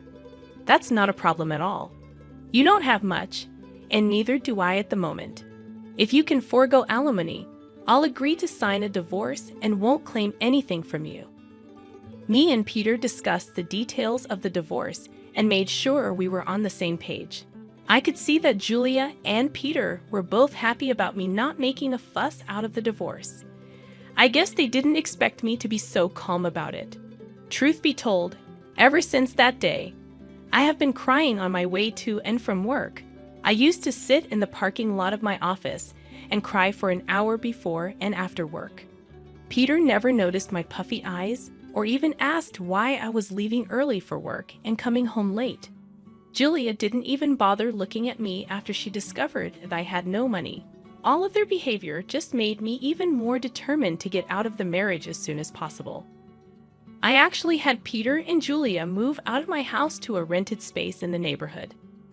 They soon settled in while we waited for the divorce to finalize. True to his word, Peter didn't demand a share of my house. I also didn't ask for alimony. In his eyes, it was a fair deal. Well, he had no idea just how far I made things out to be. He came to know about it on the day our divorce was finalized. I went over to his new rented space to drop off my wedding and engagement ring. So, I just wanted to return these to you since the marriage only brought bad times in my life. I don't want to have any memory of it. Are you sure you want to return it? I mean, you might need the money after all. It's so funny, you know so. You must have laughed at our poverty before. Look where you are now. My son is being generous and giving you the rings. You might need to sell them when your stupid job doesn't pay enough. We want Mr. Rings. They're cheap ones anyway. What would I need to sell the rings for, money, Julia? You don't have to be embarrassed. So we already know how your parents didn't leave you anything. I guess they lost everything due to poor financial decisions, leaving their daughter destitute. At that point, I laughed very loudly in her face. Julia looked confused, and so did Peter. I could tell that Peter was somewhat annoyed by his mother's behavior, and he was also surprised at my laughter. Julia said, "Why the hell are you laughing, Zoe? Did I say something funny?" "It's freaking funny how you think I'm destitute, Julia. It's also funny that you think my parents lost all their fortune." "Well, of course, you're destitute. Your parents didn't even leave you a penny. They surely messed up and ruined your life by not leaving you an inheritance." "I never said that I didn't get an inheritance, Julia. I simply told you that I didn't get any money. My parents did, in fact, leave me plenty of inheritance." "What the hell does that mean? You have an inheritance." I'm so confused. "My parents could see you and Julia for the little gold diggers you two are. So they made a secret clause in their will. It said that I would receive no monetary inheritance. Instead, I was given this entire neighborhood as my inheritance." "What? You own this neighborhood now. How is that possible?" "We would have known about your inheritance if this was true.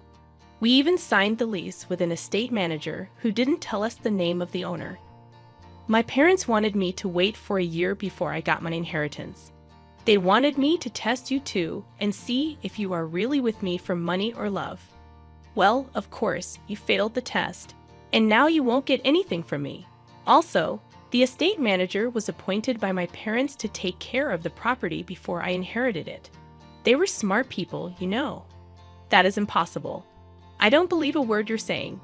You're just embarrassed because you don't have money anymore." "Oh, really, Peter? Is that what you and your mother have concluded from this? Well, why don't you call your landlord and find out from him? Don't worry, we would do that. Then everyone will see just what a big liar you are. Julia and Peter called their landlord and asked about what I said. Since their landlord was the estate manager, he told them everything. Julia and Peter were stunned. They looked really panicked. After cutting the call, they said, "You lied to us. You tricked us into thinking that you don't have anything, but you own the entire housing society now. How dare you trick us so? You wanted all your riches to yourself, so you tricked Peter into divorcing you and made him sign papers that he wouldn't claim anything from you." I laughed at their audacity to turn this one on me. It was finally dawning on them that they had messed up royally, and now it was time for some sweet karma. I said, "It's funny you accused me of tricking you too, Peter. You tricked me into marrying you by telling me that you love me. Julia, you helped your son in this plan, and you were the one to tell him to divorce me. If anyone here was being a scammer, it was you two. As for my inheritance, you asked me how much money I got, and I answered truthfully. This was all a misunderstanding. So, what happened is in the past. Why don't we just try again in the new light? We did spend 4 years together. It would be a shame to throw it away. So now you want me back in your life. Funny how you were desperate to start afresh with a new girl. I hear that you are already seeing someone rich. Don't worry, I'll inform her about what a snake you are." Peter and Julia started to beg me not to mess up this new relationship. Peter told me that since I wasn't ready to give him another chance, I shouldn't mess up his future. I told him to freak off. Also, I informed them that I will kick them out once the property is transferred to my name. They panicked at that and started to beg me even more. In the weeks that followed, Julia and Peter showed up at my house to beg me to forgive them. Peter and Julia already have an eviction on their record, so it is unlikely anyone would give them rent. The only reason they were staying on my property was that I asked the estate manager to allow it. I also called Peter's new victim and told her everything. She was horrified by what Peter and Julia did and broke up with him instantly. She even showed me the texts. After this fiasco, Peter and Julia beat down my daughter, called me names. I promptly called the police and had them off my property. After I got my inheritance in my name, I kicked them out very swiftly. They didn't expect me to go through with the threat. They did show up on my property again, and the police were called. The cops gave them a stern warning, and I filed for a restraining order. Turns out the entire town knew about what happened. They were essentially disowned by friends and had to leave the city to start afresh. Meanwhile, I'm enjoying my new wealth and am finally free from gold-digging leeches.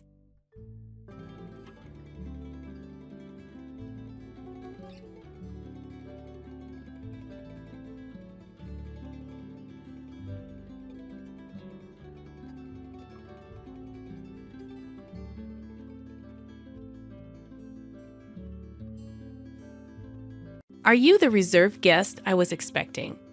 I have something important to discuss with you. Would you mind sparing a moment? As I was about to enter the restaurant, a woman in a chef's attire, wearing a tense expression, approached me. Intrigued, I wondered what she wanted to confirm regarding my meal. However, when I listened to her, I was hit with a shocking revelation that made me go pale. My name is Emily Thompson, 31 years old, working in the advertising industry. I work diligently to create better advertisements, and although it's a challenging job, it's incredibly rewarding. My husband, John, whom I met through work, is a year older than me, and we've been married for a year. Being a dual-income household, we efficiently share our household chores and help each other manage our lives. Initially, our interactions were solely work-related, but as time went by, we started having more personal conversations and grew closer. I realized that we shared similar interests and values, and I started developing feelings for him. Fearing that we might not see each other often after our collaborative project was coming to an end, I mustered the courage and confessed my feelings to him. Despite my nervousness, he accepted my feelings, and we started dating. After a year, he proposed, and we got married. Before marriage, John revealed that he had been previously married and was divorced. They were married for about a year, had no children, and mutually decided to part ways due to differing values. It seemed like John regretted not being able to make his previous marriage work. He appeared a bit reserved when it came to love, probably because of his past experience, but I understood. As long as there were no lingering issues, I didn't mind his past. It wasn't about wanting happiness for marriage, but wanting to live my life alongside John. So I accepted the fact that John was divorced and went ahead with the wedding. Our married life was filled with happiness, but slowly, the real implications of John being divorced began to unravel. After our wedding, we moved to an apartment close to both our workplaces, and John's parents live nearby, and we get along well. Our married life has been smoother than I anticipated. Initially, I had concerns about living so close to my in-laws, fearing potential conflicts, but they were always kind to me. Given our work schedules, John and I hardly have time during the weekdays, but we make the most of our weekends. Living with my husband, due to both of us working, we don't get much leisure time together on weekdays, except for brief conversations at dinner. Therefore, we spend a lot of time together on weekends. We both enjoy eating and often cook dishes we want to try at home. Ideally, dining out would be great. But I have an allergy to fruits from the Rosaceae family, so I can't casually eat out. Even when I think a dish doesn't contain these fruits, they might be used as a hidden ingredient, making it tedious to constantly check with restaurants. Even a slight touch causes my skin to turn red and swell. I feel bad asking about ingredients at restaurants and have developed an aversion to dining out due to this. I developed this allergy as an adult, and initially, I was taken aback since I hadn't expected it. I recall a time when I ate a lot of strawberries, and my mouth swelled up, making it difficult to breathe. I used to eat fruits frequently, and after getting tested at the hospital, I was devastated to find out about my Rosaceae fruit allergy. Discovering that I could no longer eat favorites like strawberries, apples, pears, and peaches saddened me.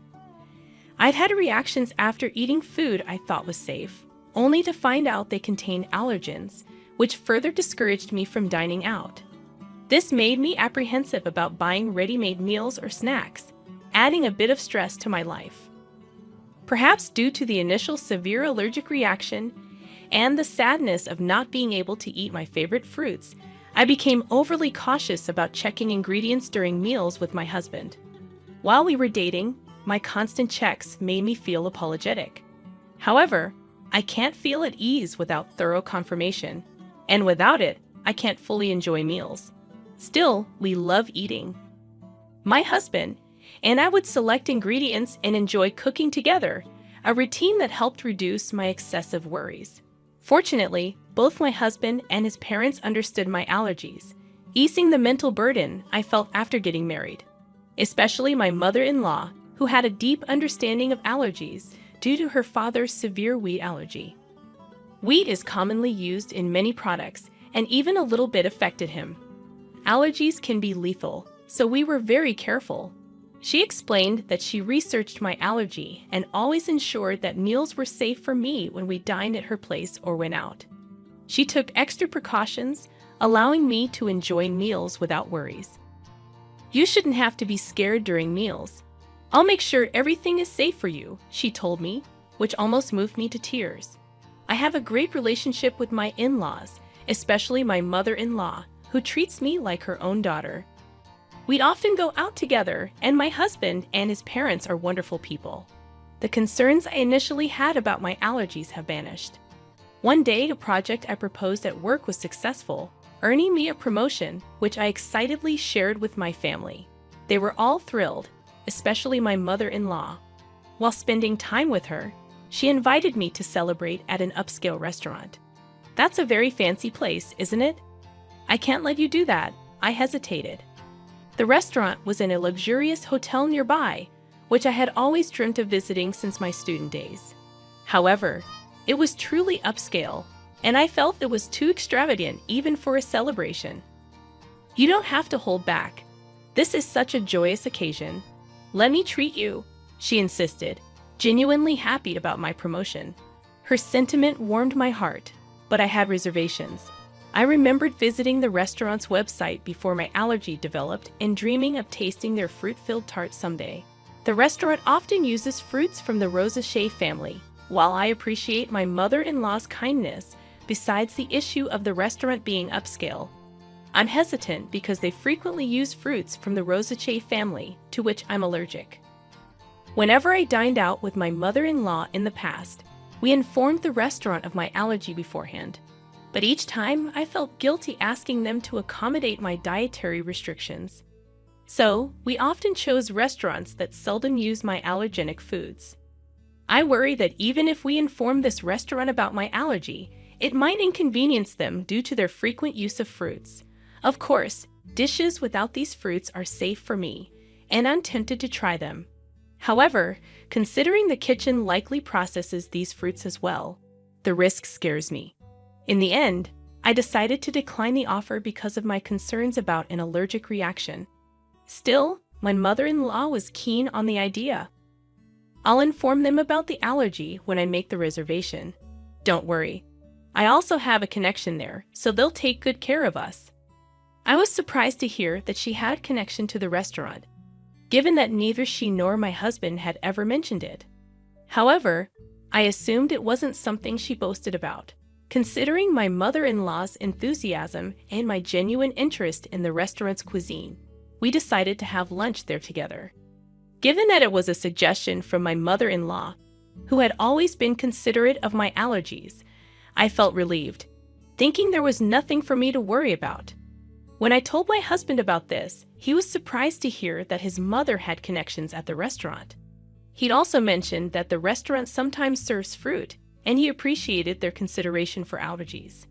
When I shared with my husband that my mother-in-law had informed the restaurant about my allergies during the reservation, and that they would take precautions, he seemed relieved. It's a celebration of your promotion, right? Make sure to enjoy yourself, he said with a laugh. Initially, I declined because of my allergies, but I had always admired the restaurant, so I was excited about dining there on the day I had been eagerly waiting for. Since it was a weekday, I took a half day off after finishing my morning work. I planned to head straight to the restaurant. Being a high-end place, I chose a more formal outfit than usual and paid extra attention to my appearance. When going to work, colleagues noticed my attire and asked about my plans. When I told them about the meal, they wished me a good time before I left the office excitedly. As I entered the hotel entrance, my mother-in-law was already there. The two of us headed to the restaurant on the first floor, and since we had a reservation, we were immediately escorted to our table. Our reservation was for 1:00 p.m., but due to the busy lunchtime, we were informed that the serving might be a bit delayed. Understanding the popularity of the high-end restaurant, I decided to order just drinks for the time being and wait patiently. Having already finished work and being encouraged by my mother-in-law, I ordered champagne. We enjoyed our conversation while waiting for our meal. Though I've had champagne before, the one I had that day tasted the best. Feeling the effects of the alcohol and the anticipation of dining at a restaurant I had longed for, I was in high spirits. From the dishes at the neighboring tables, I could tell the food looked delicious, and I eagerly awaited our meal.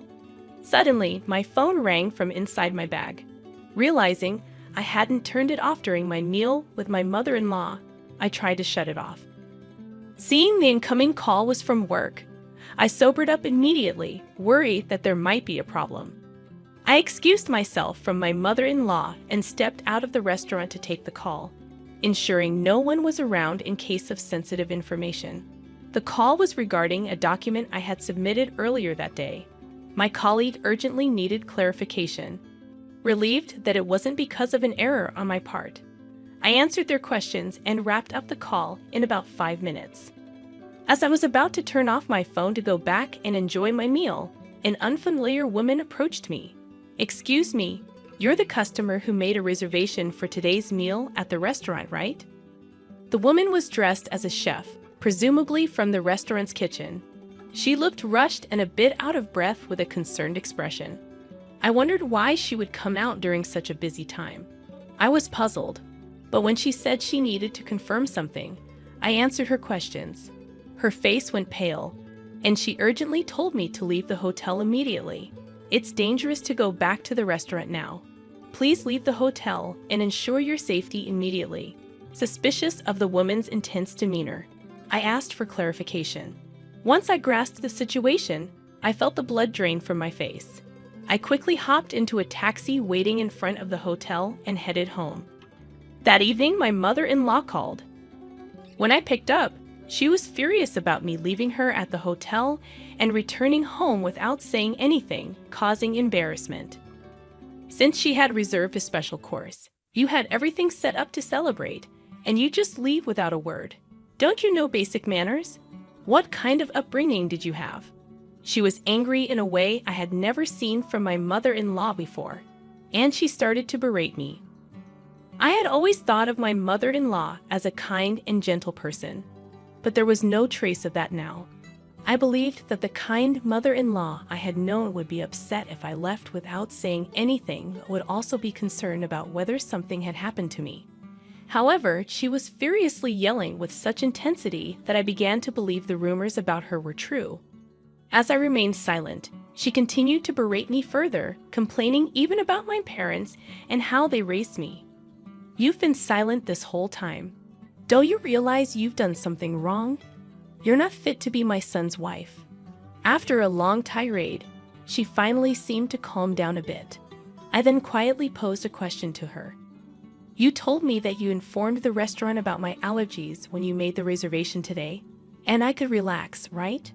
But the restaurant wasn't aware of my allergies. So what happened? In fact, the meal today had ingredients that I was allergic to, not only in the dessert but also in the main courses.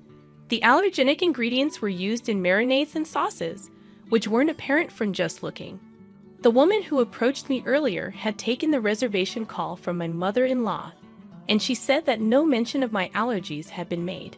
However, she noticed the allergy badge on my bag and came to check just in case.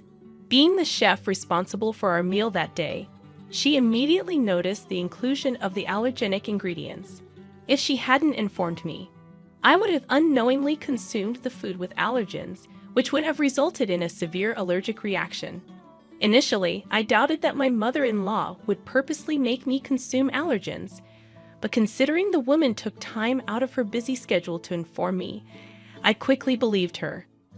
Furthermore, this woman knew about my mother-in-law's true nature, and she deduced my situation, advising me to leave immediately and ensure I went somewhere my mother-in-law would follow. The reason she knew my mother-in-law was that she was my husband's ex-wife, now working under her maiden name, Kate Young. Seeing me with my mother-in-law, she realized I was the new wife and decided to help me out. She assumed I was the new wife because she believed that my mother-in-law wouldn't have female friends, especially someone of a similar age, after getting married to my husband. The ex-wife lived with his parents and was subjected to significant mistreatment by my mother-in-law before they married. She, like me, thought the mother-in-law was gentle and kind, which left her quite baffled once they started living together. When my husband or father-in-law wasn't around, the ex-wife faced continuous criticism for her housework and was always subjected to snide remarks. Being a full-time housewife, she had no escape despite her culinary skills, honed from attending a professional cooking school. The mother-in-law still found faults with her dishes, even discarding them at times. She considered discussing this with her husband. But the mother-in-law was adept at concealing her true nature, especially around him. Feeling her complaints would fall on deaf ears, the ex-wife aimed to gather evidence. However, as she had recently become a full-time housewife, she lacked funds and was almost constantly under the watchful eye of the mother-in-law. Unable to gather proof and without anyone to confide in, she felt trapped in this life, so she fled in the form of a divorce. Despite never having worked before, she utilized her culinary license to seek employment and was lucky to land a job at the restaurant. She worked diligently, and over time, the memories of her mistreatment faded, and she began to enjoy her work. After a few years, as she matured into a full-fledged chef, for some reason, my mother-in-law discovered she worked there and started frequenting the restaurant. Upon realizing her ex-daughter-in-law was there, she discreetly threatened her for discounts while she declined absurd demands. Past traumas influenced her to yield to some, and the connection my mother-in-law spoke of referred to the ex-wife. When I questioned why she hadn't communicated my allergies to the restaurant, my mother-in-law feigned ignorance. "I knew about your allergies, so I must have told them." "Maybe it's the staff's oversight," she countered defensively, placing the blame on the restaurant staff. Given that the reservation call was handled by the ex-wife, it's probable that my mother-in-law deliberately didn't mention the allergies, intending to pin the blame on the restaurant. However, I was already onto her game, considering the restaurant's stringent guidelines on allergies. If informed, they'd have accommodated my dietary needs. Moreover, they record calls for dispute resolutions, so it would be easy to verify who was at fault. When confronted with this, my mother-in-law, not anticipating recorded evidence, fell silent. I pressed on. "You've always been cautious about my allergies. Why did you not mention them this time?" Until now, my mother-in-law was well aware of the dangers of allergies and always showed concern, so I never imagined she'd do something like this. She knew that by doing this, it wouldn't end well for me, given that we had a good relationship until now. I was curious why she acted this way and sought an explanation. After a brief silence, she shouted defiantly, "I despise you. You outshine me. You deserve some pain." She was envious since I received praise at work and was more liked in the neighborhood than her. She arrogantly claimed that even if I spoke out, no one would believe me. If it weren't for this incident, I wouldn't have believed she was capable of such actions. Thus, I had collected evidence to reveal her true nature and confronted her with it. Everyone would believe me. My parents and my husband, John, are here, listening to everything. Plus, this conversation is being recorded. Everyone present had heard her berate me and her intentions to purposely expose me to allergens. In fact, after leaving the restaurant, I immediately went to my parents' house and had John join us. I had informed them of the situation, and we were discussing our next steps when she called. So I swiftly switched the call to speaker and started recording it for evidence. As a result, we had her incriminating statements on tape. She was taken aback by my revelation and asked in a shaky voice, "Wait, is John there with you?" She never expected her son to find out and asked in a trembling voice. In response, her son, who had been silent and emotionless, gathering evidence, spoke up. "I heard everything.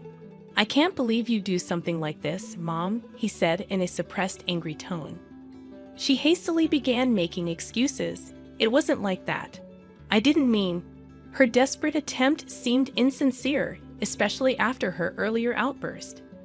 His anger was evident as he shouted, not only towards Kate, but also towards Emily.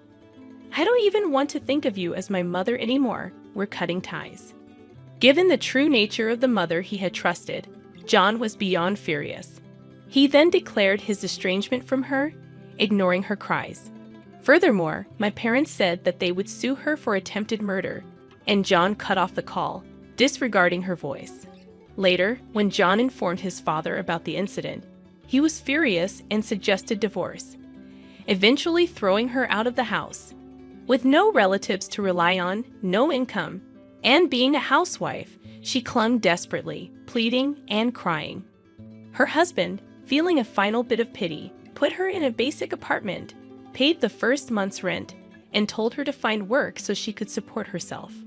But having been a housewife, she seemed to lack the drive to work, and, for some reason, clung to both John and me. She barged into our house demanding money, but we drove her away, telling her to earn it herself, especially John, who was extremely stern, ensuring she wouldn't approach our house again. Later on, rumors suggested she started working at a nearby supermarket, but she seemed quite disheveled. Given her nasty attitude, she had no one to rely on and seemed to be struggling on her own. I hope she continues to work hard, both for her own expenses and to pay us the compensation. And I want her to stay out of our lives. As for why she did what she did, it seems she was jealous of me and wanted to see me suffer. John's ex-wife had moved in after graduating from a vocational school and became a housewife. She was submissive, obeyed her mother-in-law, and had a quiet nature due to her unpleasant character.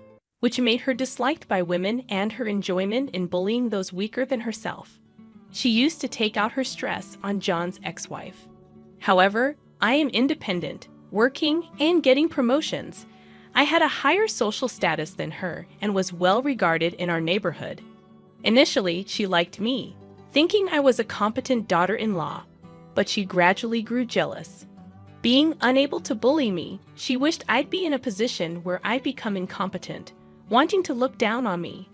After the explosive call when John and his father confronted her, she confessed everything, leading to their declaration of cutting ties with her. Later, John apologized to his ex-wife for not noticing the bullying. At that time, he was new at his job and deeply trusted his mother, which blinded him to her behavior. Still, he felt he should have noticed and was regretful. His ex-wife assured him she was over it. She's dating someone now, and their conversation ended on a peaceful note. John felt relieved, knowing she was genuinely happy. Thanks to her help, I became friends with John's ex-wife. She's also career-oriented, and we get along well. Although she's his ex-wife, there's nothing concerning regarding their relationship, and I'm glad to have a friend close in age. After settling matters with the mother-in-law, John and his father threw me a promotion party. With the celebration from the two of them, I felt happy and determined to continue working hard without worrying about my mother-in-law.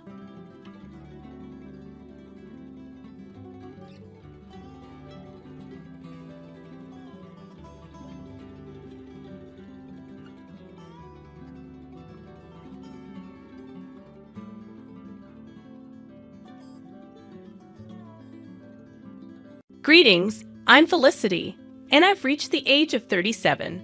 Allow me to recount an intriguing experience and how I swiftly handled it, as I'm not one to be deceived, contrary to many tales I've encountered. Surprisingly, I had a good relationship with my mother-in-law before everything unraveled. Our bond was smooth, filled with warmth, perfection, and mutual respect.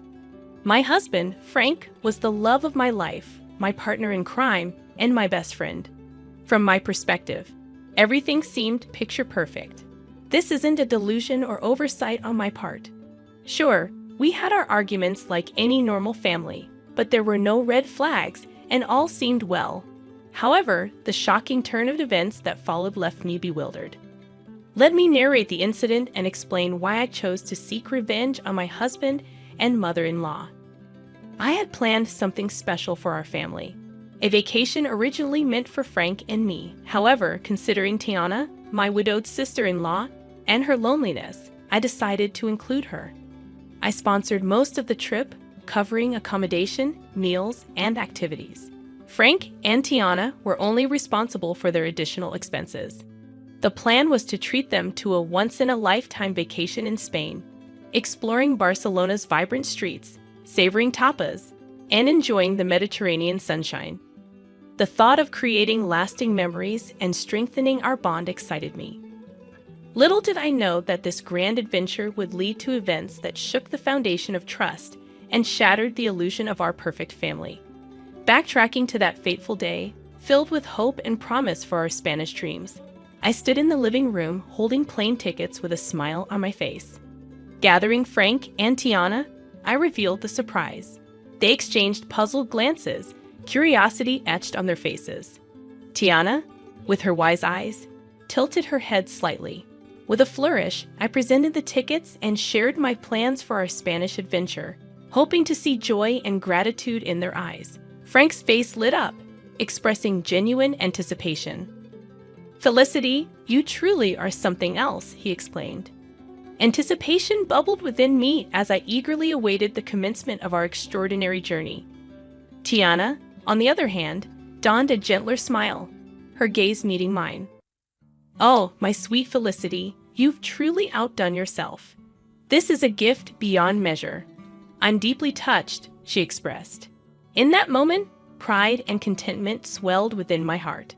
Their reactions were a validation of the love and effort I had poured into this surprise. I had envisioned this vacation as the adhesive that would strengthen our bonds, creating unforgettable memories and fortifying the already seemingly unbreakable ties. However, As you might suspect, this tale takes a treacherous turn. Beneath the facade of our seemingly idyllic relationship, a complex web of deceit and betrayal lay in wait, ready to ensnare us all. When the truth unraveled, it would challenge the limits of forgiveness and test the very essence of family bonds. As planned, we boarded the plane, embarking on our 2-week adventure. The anticipation was palpable as we immersed ourselves in the vibrant streets and rich tapestry of Spanish culture. The first week unfolded seamlessly, with the flavors of paella, exploration of historic landmarks, and dancing to the infectious rhythms of flamenco. Laughter and joy filled the air, and I reveled in the belief that our bond was unbreakable. However, little did I know that a storm was brewing on the horizon, waiting to unleash its fury upon my unsuspecting heart. On a fateful Monday morning, as the sun bathed the city in golden hues, I woke up to find an empty hotel room. Confusion and a growing sense of unease gripped my heart. Frantically, I reached for the phone, dialing both my husband's and Tiana's numbers, hoping for an explanation. But to my dismay, their phones remained silent, their voices absent. Fear began to claw at the edges of my mind as I searched the empty room for any sign of their presence. No notes, no bags, no traces of disturbances or struggle. Just an unsettling silence that hung heavy in the air. It seemed I was left alone in a foreign land, and the minutes felt like an eternity. As despair threatened to consume me, a glimmer of hope pierced through the darkness. My phone buzzed, signaling an incoming call. It was Tiana. Relief washed over me, mingled with confusion and a deep sense of hurt. How could she leave without a word? With trepidation, I answered the call, my voice filled with a mix of concern and disbelief. "Tiana, where are you? What happened?" I questioned. Tiana's voice, tinged with a strange mix of resignation and frustration, reached my ears. However, it wasn't the same sweet voice I had always known. It sounded colder. "Felicity, I felt the need to return your calls since my phone was incessantly ringing. Oh, I'm sorry for disturbing you. I was just wondering where you two went. Your bags aren't here, and I was concerned that something bad had happened." With an indifference that shook me to the core, she uttered the next words, "We left you." "But why? What happened?" "I couldn't bear to spend another week in your company, so I had to leave." "Did I do something wrong?" "Yes. I mean, how could you be so dense?" "Dense? Excuse me. You sprung up this trip on me, practically forcing me to go with you. I couldn't remain disingenuous any longer. Let me spell it out clearly for you, Felicity. I don't enjoy your company. Sure, we can spend a couple of hours together at a family event, but 2 weeks? I tried to be civil and grace you with my presence for as long as I could. Turns out I could only master 1 week with you before I lost my mind. I'm sorry, but I'm on the way to the airport with Frank right now. We can't be around you any longer." Shock reverberated through my core as the revelation struck me like a bolt of lightning, unraveling the threads of trust I had so naively woven. How could our seemingly unbreakable bond crumble beneath the weight of unspoken grievances? Questions flitted my mind as I grappled with this harsh reality. What had I done wrong? What exactly did I do to deserve such harshness? How did things escalate to this point? Was there no chance for reconciliation? Confusion and heartache intertwined within me, the pain of betrayal seeping deep into my soul. I didn't know you felt this way, Tiana, honestly. And you had no reason to. I'd always led you to assume that things were fine and dandy between us. Why not bring that up? Why not sit me down so that we could hash out whatever problem there was between us?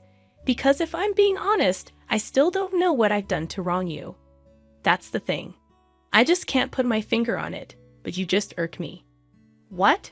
That's the most childish thing I've ever heard. You can't stand me just because of some inexplicable irk? Grow up, Tiana. I thought I offended you or something, but I didn't do anything wrong, right?" "Not necessarily, but it doesn't matter. What matters is how I feel about you, and I feel that you're annoying, and I just can't stand being around you. If that's the case, Then why did you say yes to coming with us on this trip? Because it was a free trip to Spain. No one is gonna turn down that opportunity.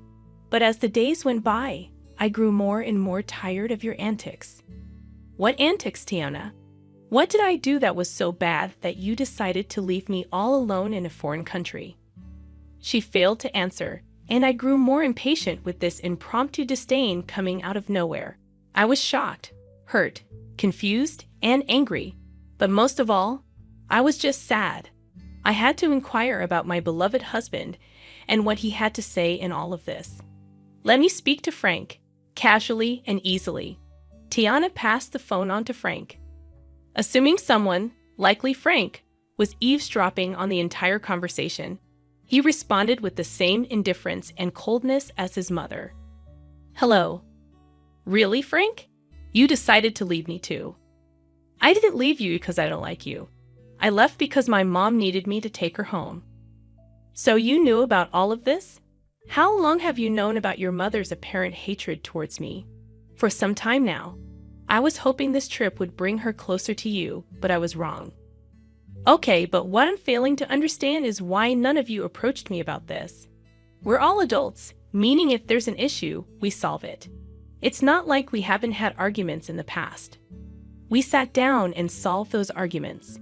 What's different about this time? Frank failed to answer, mirroring his mother's earlier silence. The only thing I can safely conclude about this entire stupid debacle is that your mother hates me for a silly reason, which she knows isn't valid. Maybe she's jealous of me or something. Maybe I have something she can't have, and she knows she can't speak up about it without sounding foolish. So she's beating around the bush. Am I correct in assuming that? Their resounding silence affirmed my assumption. Well, I can say that I'm honestly shocked. I didn't know that you two felt this way about me. I hope you have a safe flight back home. I cut the call, pacing around the hotel room, still trying to understand the issue. As I contemplated whether I deserved this treatment, I realized that 47 years on this planet had taught me that sometimes people hate for no apparent reason, driven by jealousy or bitterness. It's not uncommon, but the last people I expected this behavior from were my own family. After sobbing for some time, I had an epiphany, taking me back to the moment when I decided to take control of my destiny and seek vengeance against those who wronged me without cause. It was a pivotal moment that would forever change the course of my life.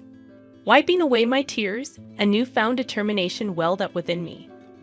I refused to waste any more precious emotions on their actions. It was time to show them they couldn't trample over my heart and get away with it.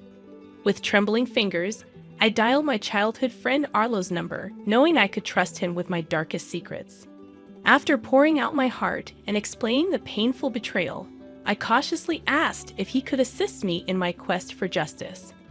Arlo, always the loyal and mischievous friend, listened intently, his voice filled with a mix of concern and excitement, reassuring me that he had my back. Felicity, my dear friend, you're a force to be reckoned with, and you know you can count on me for anything and everything. So, what are you planning on doing? Well, Arlo, you know how your construction company always has excess sawdust. Yes, it can be quite a hassle to get rid of sometimes. I believe I've found the perfect use for it. His curiosity piqued.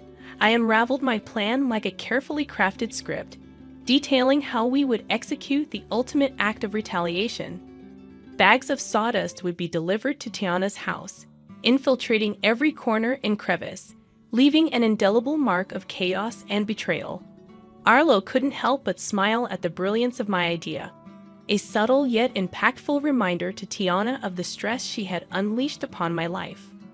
Armed with Arlo's expertise and my newfound determination, we set our plan into motion. The question arose, how would we get inside the house before they returned? You need to get the spare key hidden under the potted plant on the patio. Then you'll be in. Wow, you thought of everything, huh? I'm not one to be played with. I think I'm a reasonable woman, but if they want to go lower and act childish, then I'll go even lower. Atta girl. As the hours passed, anticipation swirled within me. Arlo assured me that the mission was complete, and soon, I would witness the fallout of our carefully orchestrated chaos. Then, like a sweet melody in my ear, my phone chimed with a message from Arlo. I eagerly opened the pictures he had sent, revealing a sight to behold. Tiana's once pristine home now resembled a post-apocalyptic wasteland, drowned in a sea of sawdust. Every nook and cranny had been touched by our mischievous hands, a scene straight out of a surrealistic painting, an embodiment of the chaos that had unfolded in our lives. I called Arlo, and his laughter echoed through the phone. I couldn't help but join in. It was a cathartic release, a shared moment of triumph against those who had betrayed me. I expressed my heartfelt gratitude to Arlo, acknowledging his willingness to tread the path of mischief with me. He simply said, "Naughty can be so satisfying, my friend." As the clock ticked away, I could feel the tension building within me. How would Frank and Tiana react when they walked through the doors of their once-beloved home? The anticipation was almost unbearable, a heady mix of nerves and vindication. I couldn't help but relish in the thought of their bewildered faces and disarrayed emotions. Hours later, my phone erupted with frantic energy. It was Frank, his voice laced with panic and disbelief as he described the chaotic scene that awaited them, the sawdust-covered house standing as a testament to their betrayal. My heart danced with wicked delight as I listened to his exasperated voice. At that moment, I knew that the message had been received loud and clear. Their actions had consequences, and the chaos they had sown had come back to haunt them. Felicity, it's just awful. Mom is in hysterics. I decided to reveal the part I played in this and said, "It serves both of you right. How could you leave me here alone without a valid reason, no less?" "Wake, Felicity, was this your doing?" The wailing and panic in the background stopped, and instead, I approached Frank's phone. I heard my mother-in-law say, "Give me that," before shouting in my ear, "How could you do this to us?" To me. "I have no idea what you're talking about. Have you considered that this is just your karma?" "Oh, come on, Felicity. We all know it was you. Who else would have access to my home?" "It's very easy to break into someone's home nowadays, Tiana, especially if you don't have any security cameras installed, which, by the way, you should seriously consider doing to prevent things like this from happening again. Honestly, Felicity, how can you do this to us? When are we supposed to sleep? This sawdust is making my lungs ache." "Oh, that's right. You probably forgot to get the keys to my house, huh? Well, that's a shame. I'm guessing you two are going to have to stay in yet another hotel. But for how long? Until I decide to come back from my vacation, I guess. I mean, I paid for 2 weeks after all, and who knows, I might feel greedy and decide to extend my stay." Frank then took the phone from Tiana, and she began to bawl once again, mourning her ruined furniture. "Felicity, this was foul. How could you do this? I don't know why you're assuming that I had anything to do with this. I mean, how could I? I'm currently relaxing in the hotel jacuzzi. How could I have done this?" I held back my laughter as the two of them were clearly confused as to what had happened, even though they suspected I had something to do with it, which I obviously did. But they didn't have any solid proof, so I basked in all the glory of knowing that they were frustrated but had nowhere to direct their anger. As I bid Frank farewell on the phone, a sense of contentment washed over me. I had taken control of my narrative, leaving them to grapple with the consequences of their actions. I know what I did was quite foul and even quite dangerous considering how old Tiana is. I mean, spending even a night in that house could lead to serious health consequences. But I knew that they wouldn't dare to dream of staying there. It was too sabotaged to be habitable.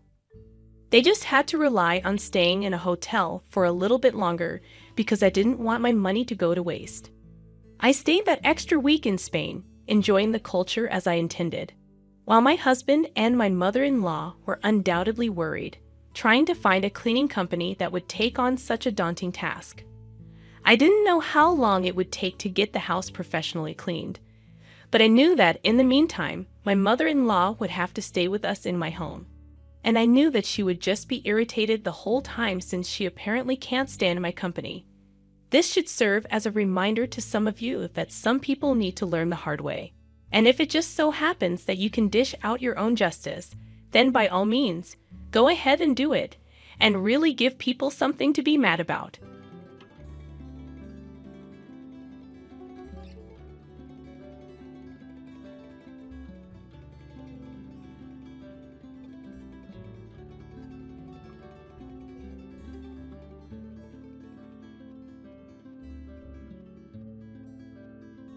Since Michael and Sarah returned for a hometown childbirth, please leave.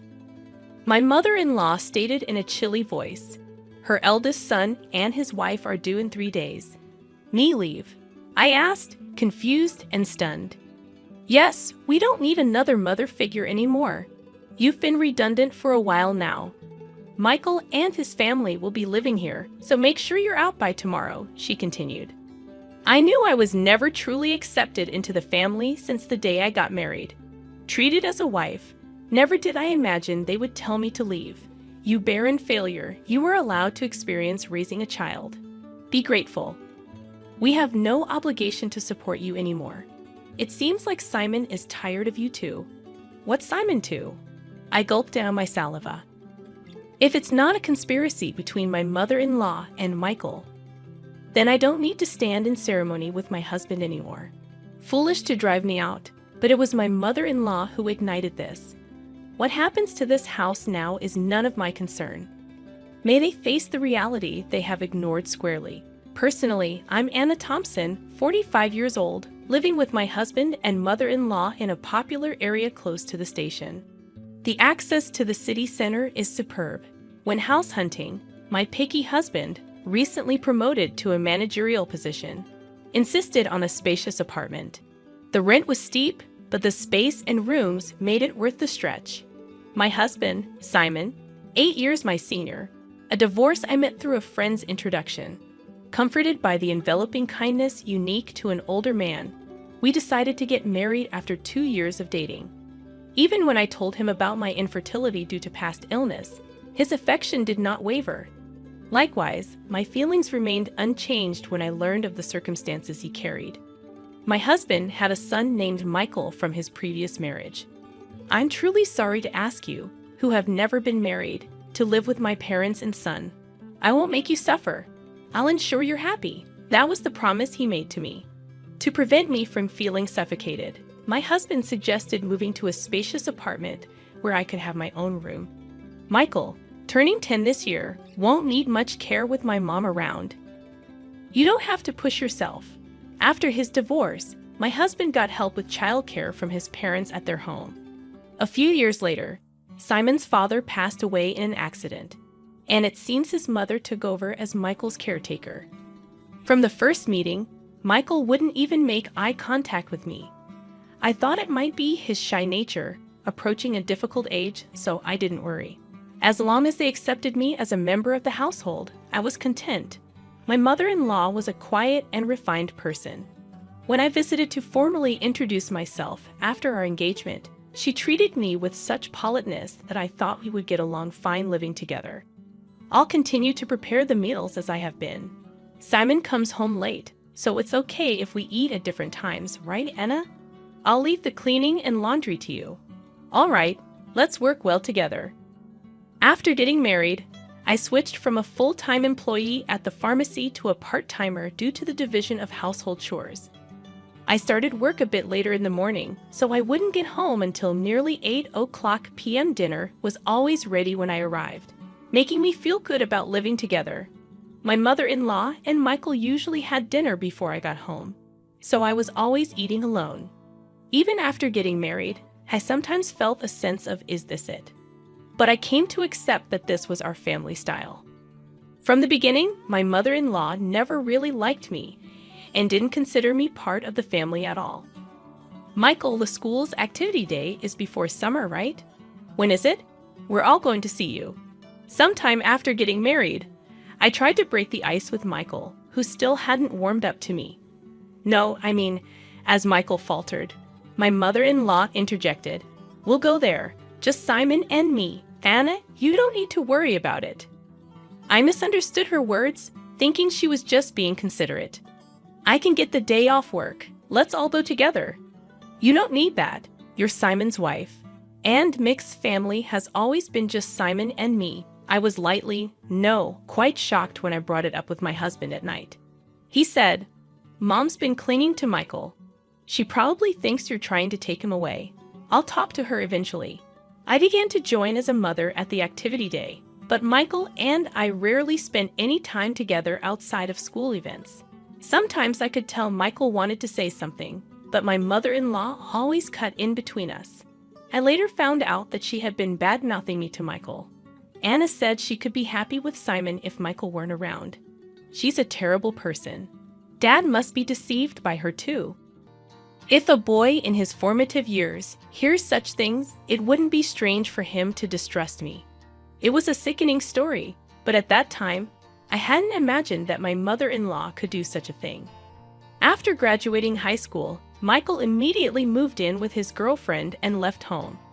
As soon as he started college, a year after he started working, he married her without a ceremony. Once Michael moved out, my mother-in-law surprisingly stopped doing housework altogether. Instead, it seemed that picking on me had become her sole entertainment.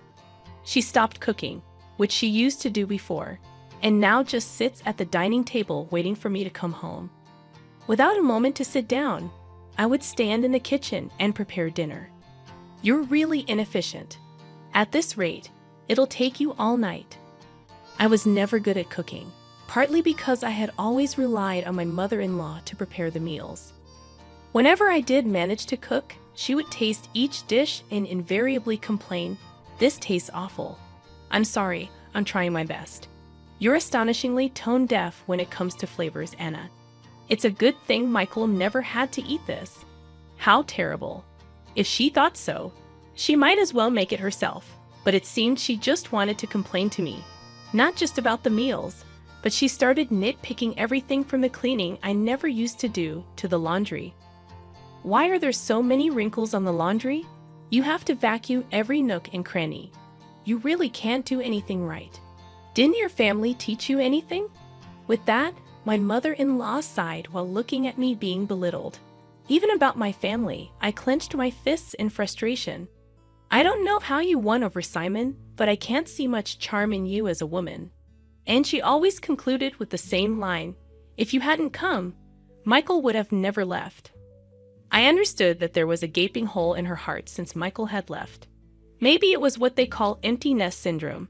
If taking it out on me made her feel better, that's what I told myself to endure it.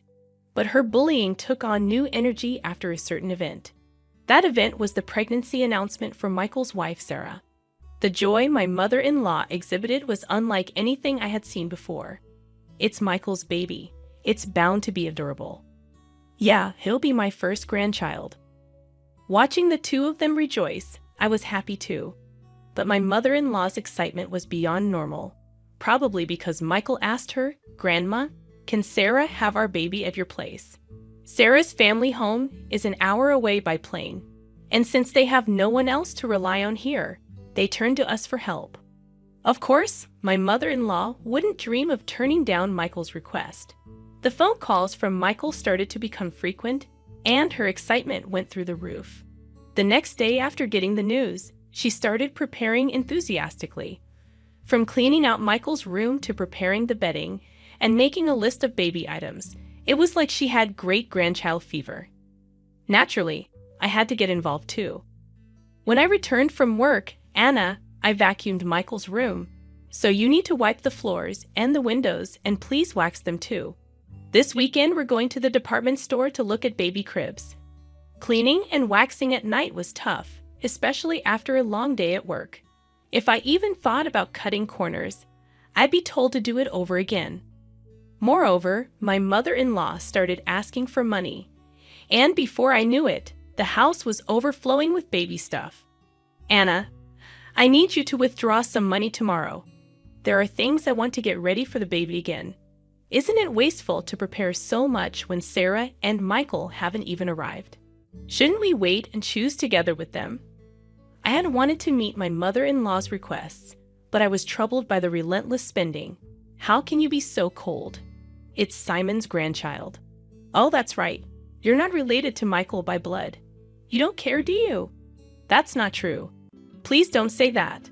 I just thought Sarah might want to pick things out herself. Wouldn't you want to choose things for your own child? Perhaps because I was making a valid point. My mother-in-law glared at me sharply. I immediately thought I had gone too far, but it was too late. Without a word, my mother-in-law went back to her room looking upset. I did reflect on it, but I was also shocked to be spoken about in such a way regarding Michael. The next morning, my mother-in-law didn't come out of her room, perhaps still angry. Simon had a 3-day business trip starting that day, so he just called out, "I'm leaving," through her door. Please don't throw cold water on Mom's great-grandchild fever. She hasn't been the same since Michael left. You were worried too, right? I was. But if we spend all our money like this, we'll have nothing left when Michael and Sarah arrive, right? Simon's face immediately turned sour. Are you saying my earnings are too low? That's not what I'm saying at all, Simon just said, "Fine," and left with a look of dissatisfaction. Discussions about money always end up like this. Since I'm the one managing our finances, I can't help but think ahead. Of course, there's a reason for that. We've been married for 13 years. Simon has provided me with a very comfortable life. Your part-time income is for you to enjoy. Simon had always told me so. I saved everything beyond what I needed for myself. Even though it's in my name, I consider it our shared property. But then Simon's company's performance declined, and over the last 5 years, his salary has dropped to 2/3 of what it was when we first got married. While there's uncertainty whether his company will last until his retirement, he doesn't seem to consider changing jobs.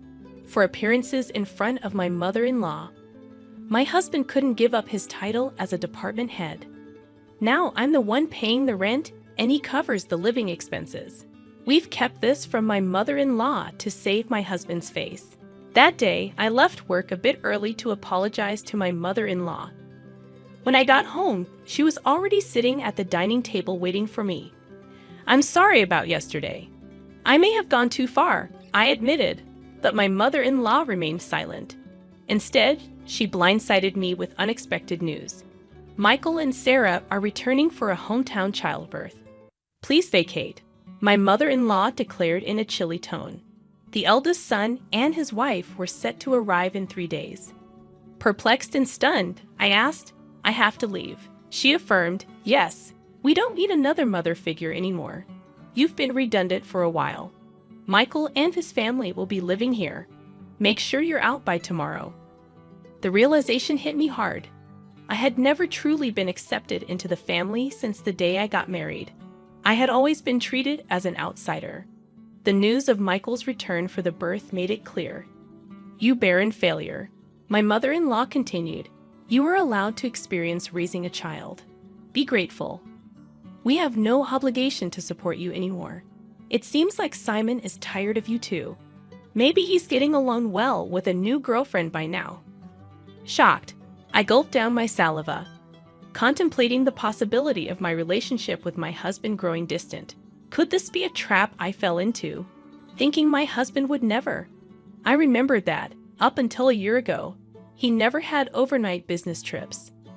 All right, I'll eat out tonight, I said, grabbing my bag and leaving the house to walk aimlessly. I needed to calm my severely shaken heart.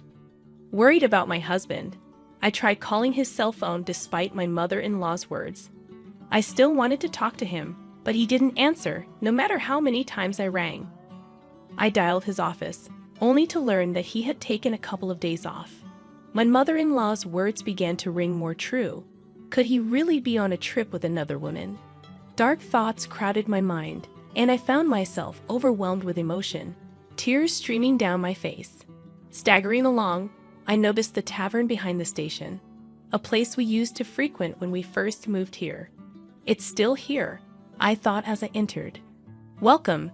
The tavern owner's expression clouded briefly upon seeing me. Then he nodded in recognition. Hey, long time no see. It's been about 8 years.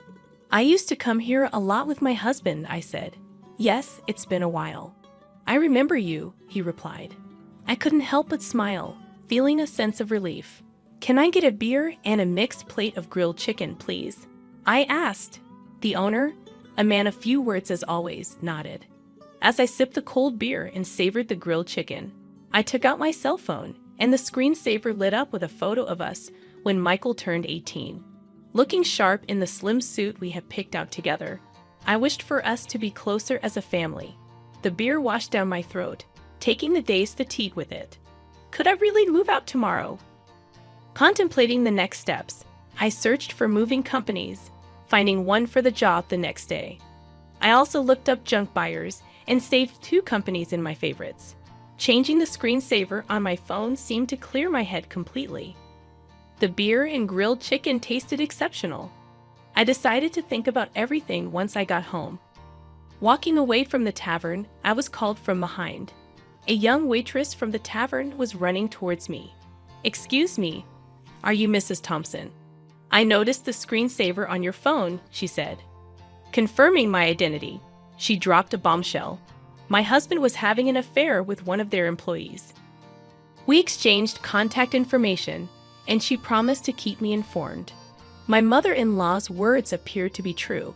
Instead of sadness, a fierce anger welled up within me. It was time to confront this head-on. Booking an appointment with a moving company, I resolved to move out that day. If it wasn't a conspiracy, and my mother-in-law and Michael were truly involved, then I no longer needed to honor my husband. Returning home, I packed my belongings until midnight. Without hesitation, the moving company arrived on time, and I made it clear that I was leaving. As requested, they took everything I had bought, erasing every trace of my presence. My mother-in-law panicked, but I was resolute. "I'm taking everything I bought. You can start a completely new life tomorrow," I declared, suppressing a laugh. Ignoring her protests, I proceeded to have everything taken out. My mother-in-law complained loudly to the movers, but there was nothing she could do. The only items left in the house were piles of baby gear and her old dresser from before the marriage. "Well then, I bid you farewell. There should be no trace of me left, so enjoy your life with Simon, Michael, and his family," I declared, leaving her sitting there stunned.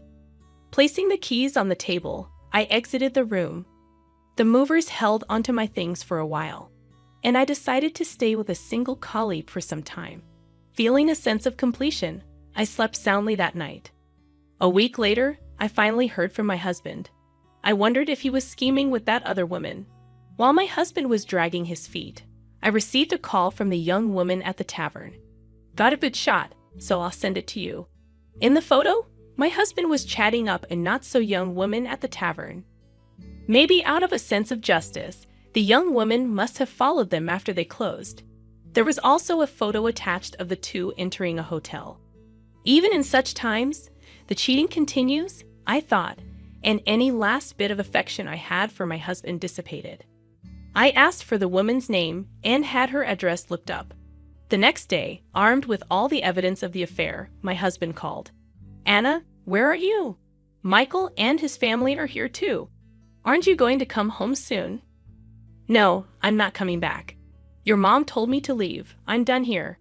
Michael and his family are going to live with you now, right?" I knew it.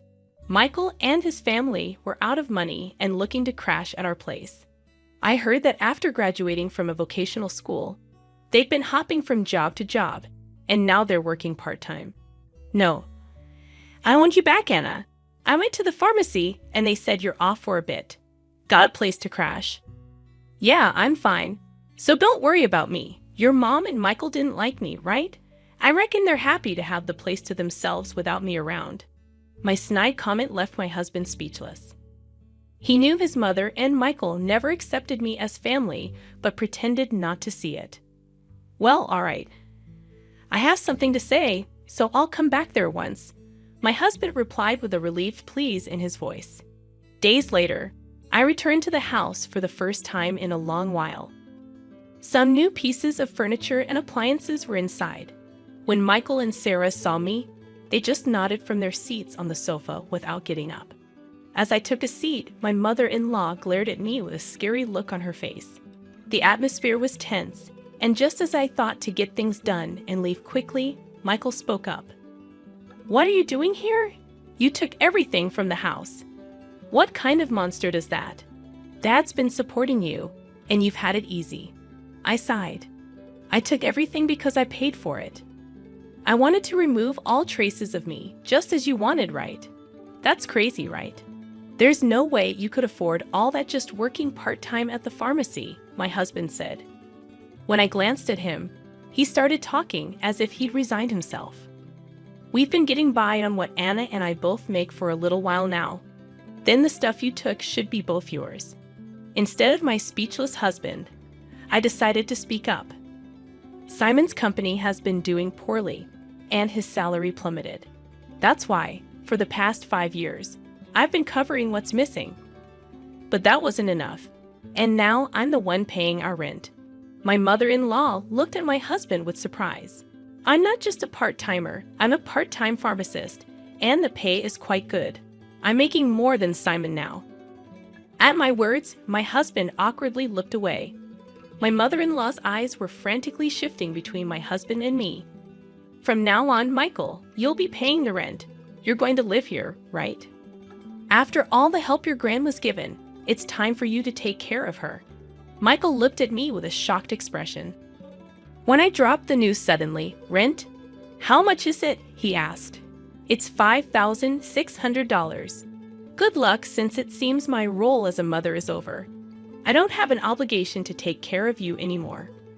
Pull yourself together. You're going to be a father soon." Michael murmured with a shake of his head, "That's impossible." It was Sarah who raised her voice upon hearing this. "Wait, $5,600? Weren't we supposed to live here for free, covering rent and living expenses?" I almost burst out laughing. "Don't worry, Sarah. You can move to a cheaper place. Simon still makes a decent salary." Hearing this, Sarah's face relaxed a bit. "Oh, since I'll be leaving you, Simon, life might still get tough with your mistress, huh?" At that, Sarah finally broke down in tears. It was my husband who panicked. "What? What are you talking about?" Sarah replied, "Oh, your mother told me about the new woman. I guess it's time to end my role as a wife too. My husband must think there's no evidence. Indeed, it hasn't even been 10 days since I left the house. Wouldn't that hurt Mary if she heard you? Well, I'll get in touch about that later." At the mention of Mary's name, my husband jolted, realizing that I knew everything. He held his head inside. This is not the atmosphere to write a divorce paper. "Well then, I'll be going now. Please talk to me further through a lawyer." Neither my husband Simon nor Michael said anything more, staying silent as I grabbed my bag and stood up. My mother-in-law stood up simultaneously, slamming her hands on the table. She yelled with a voice too strong for an elderly woman. "What the hell? It's all your fault our home is in shambles." I was instantly irritated. "It was you who told me to leave. It was you who said Simon had another woman. And you interfered with my relationship with Michael. Everything was you." I felt a surge of heat in my chest. I regretted not being more assertive with my relationship with Michael, not holding back because of my mother-in-law. "Michael has nothing to do with this. It's time for you to step up, Simon. He's going through a hard time. You should support him as his wife, take responsibility as a family member." What is she even talking about? If she hadn't called Michael back home, if she hadn't hinted at Simon's affair, I would still happily support Simon and this home I always believed in and supported. "Simon, where are you? Michael, why are you still here?" It's all her fault. My mother-in-law's lips tightened into a line, and she was trembling. I slipped past the silent mother-in-law and quickly left the room. Afterward, Simon agreed to the divorce rather easily. It seems my determination was strong, and he couldn't counter the evidence of the affair. Shortly after, it seemed like they started the process of moving out of the apartment. In the end, Michael and Sarah went back to their apartment and never lived with the mother-in-law. Simon seems to be considering remarriage, but Mary was furious over the alimony and his request for her to live with his mother. I've heard they're considering whether to place my mother-in-law in a care facility. After all the love she poured into her son and grandson, it's somewhat sad to think they're ready to abandon her now. Perhaps she's served her purpose too. If my mother-in-law had said nothing back then, and it had just been a simple trip home for childbirth, maybe we would still be living together. After the divorce, Michael sent me an apology letter. He wrote about how, as a child, he really wanted to be more spoiled, how he couldn't talk to me because his grandma disliked it, and how happy he was when I attended school events. Maybe I should have reached out more. Perhaps then, we could have built a different relationship. Even though our relationship has ended, I quietly pray for Michael's happiness in life. I've returned to work as a pharmacist and quickly rented an apartment close to my workplace. I don't feel good about keeping the furniture and appliances I took with me, so I had them all picked up and disposed of by a junk removal service. Life without my mother-in-law's harassment is peaceful and comfortable. For a while, I want to live for my own happiness, not someone else's.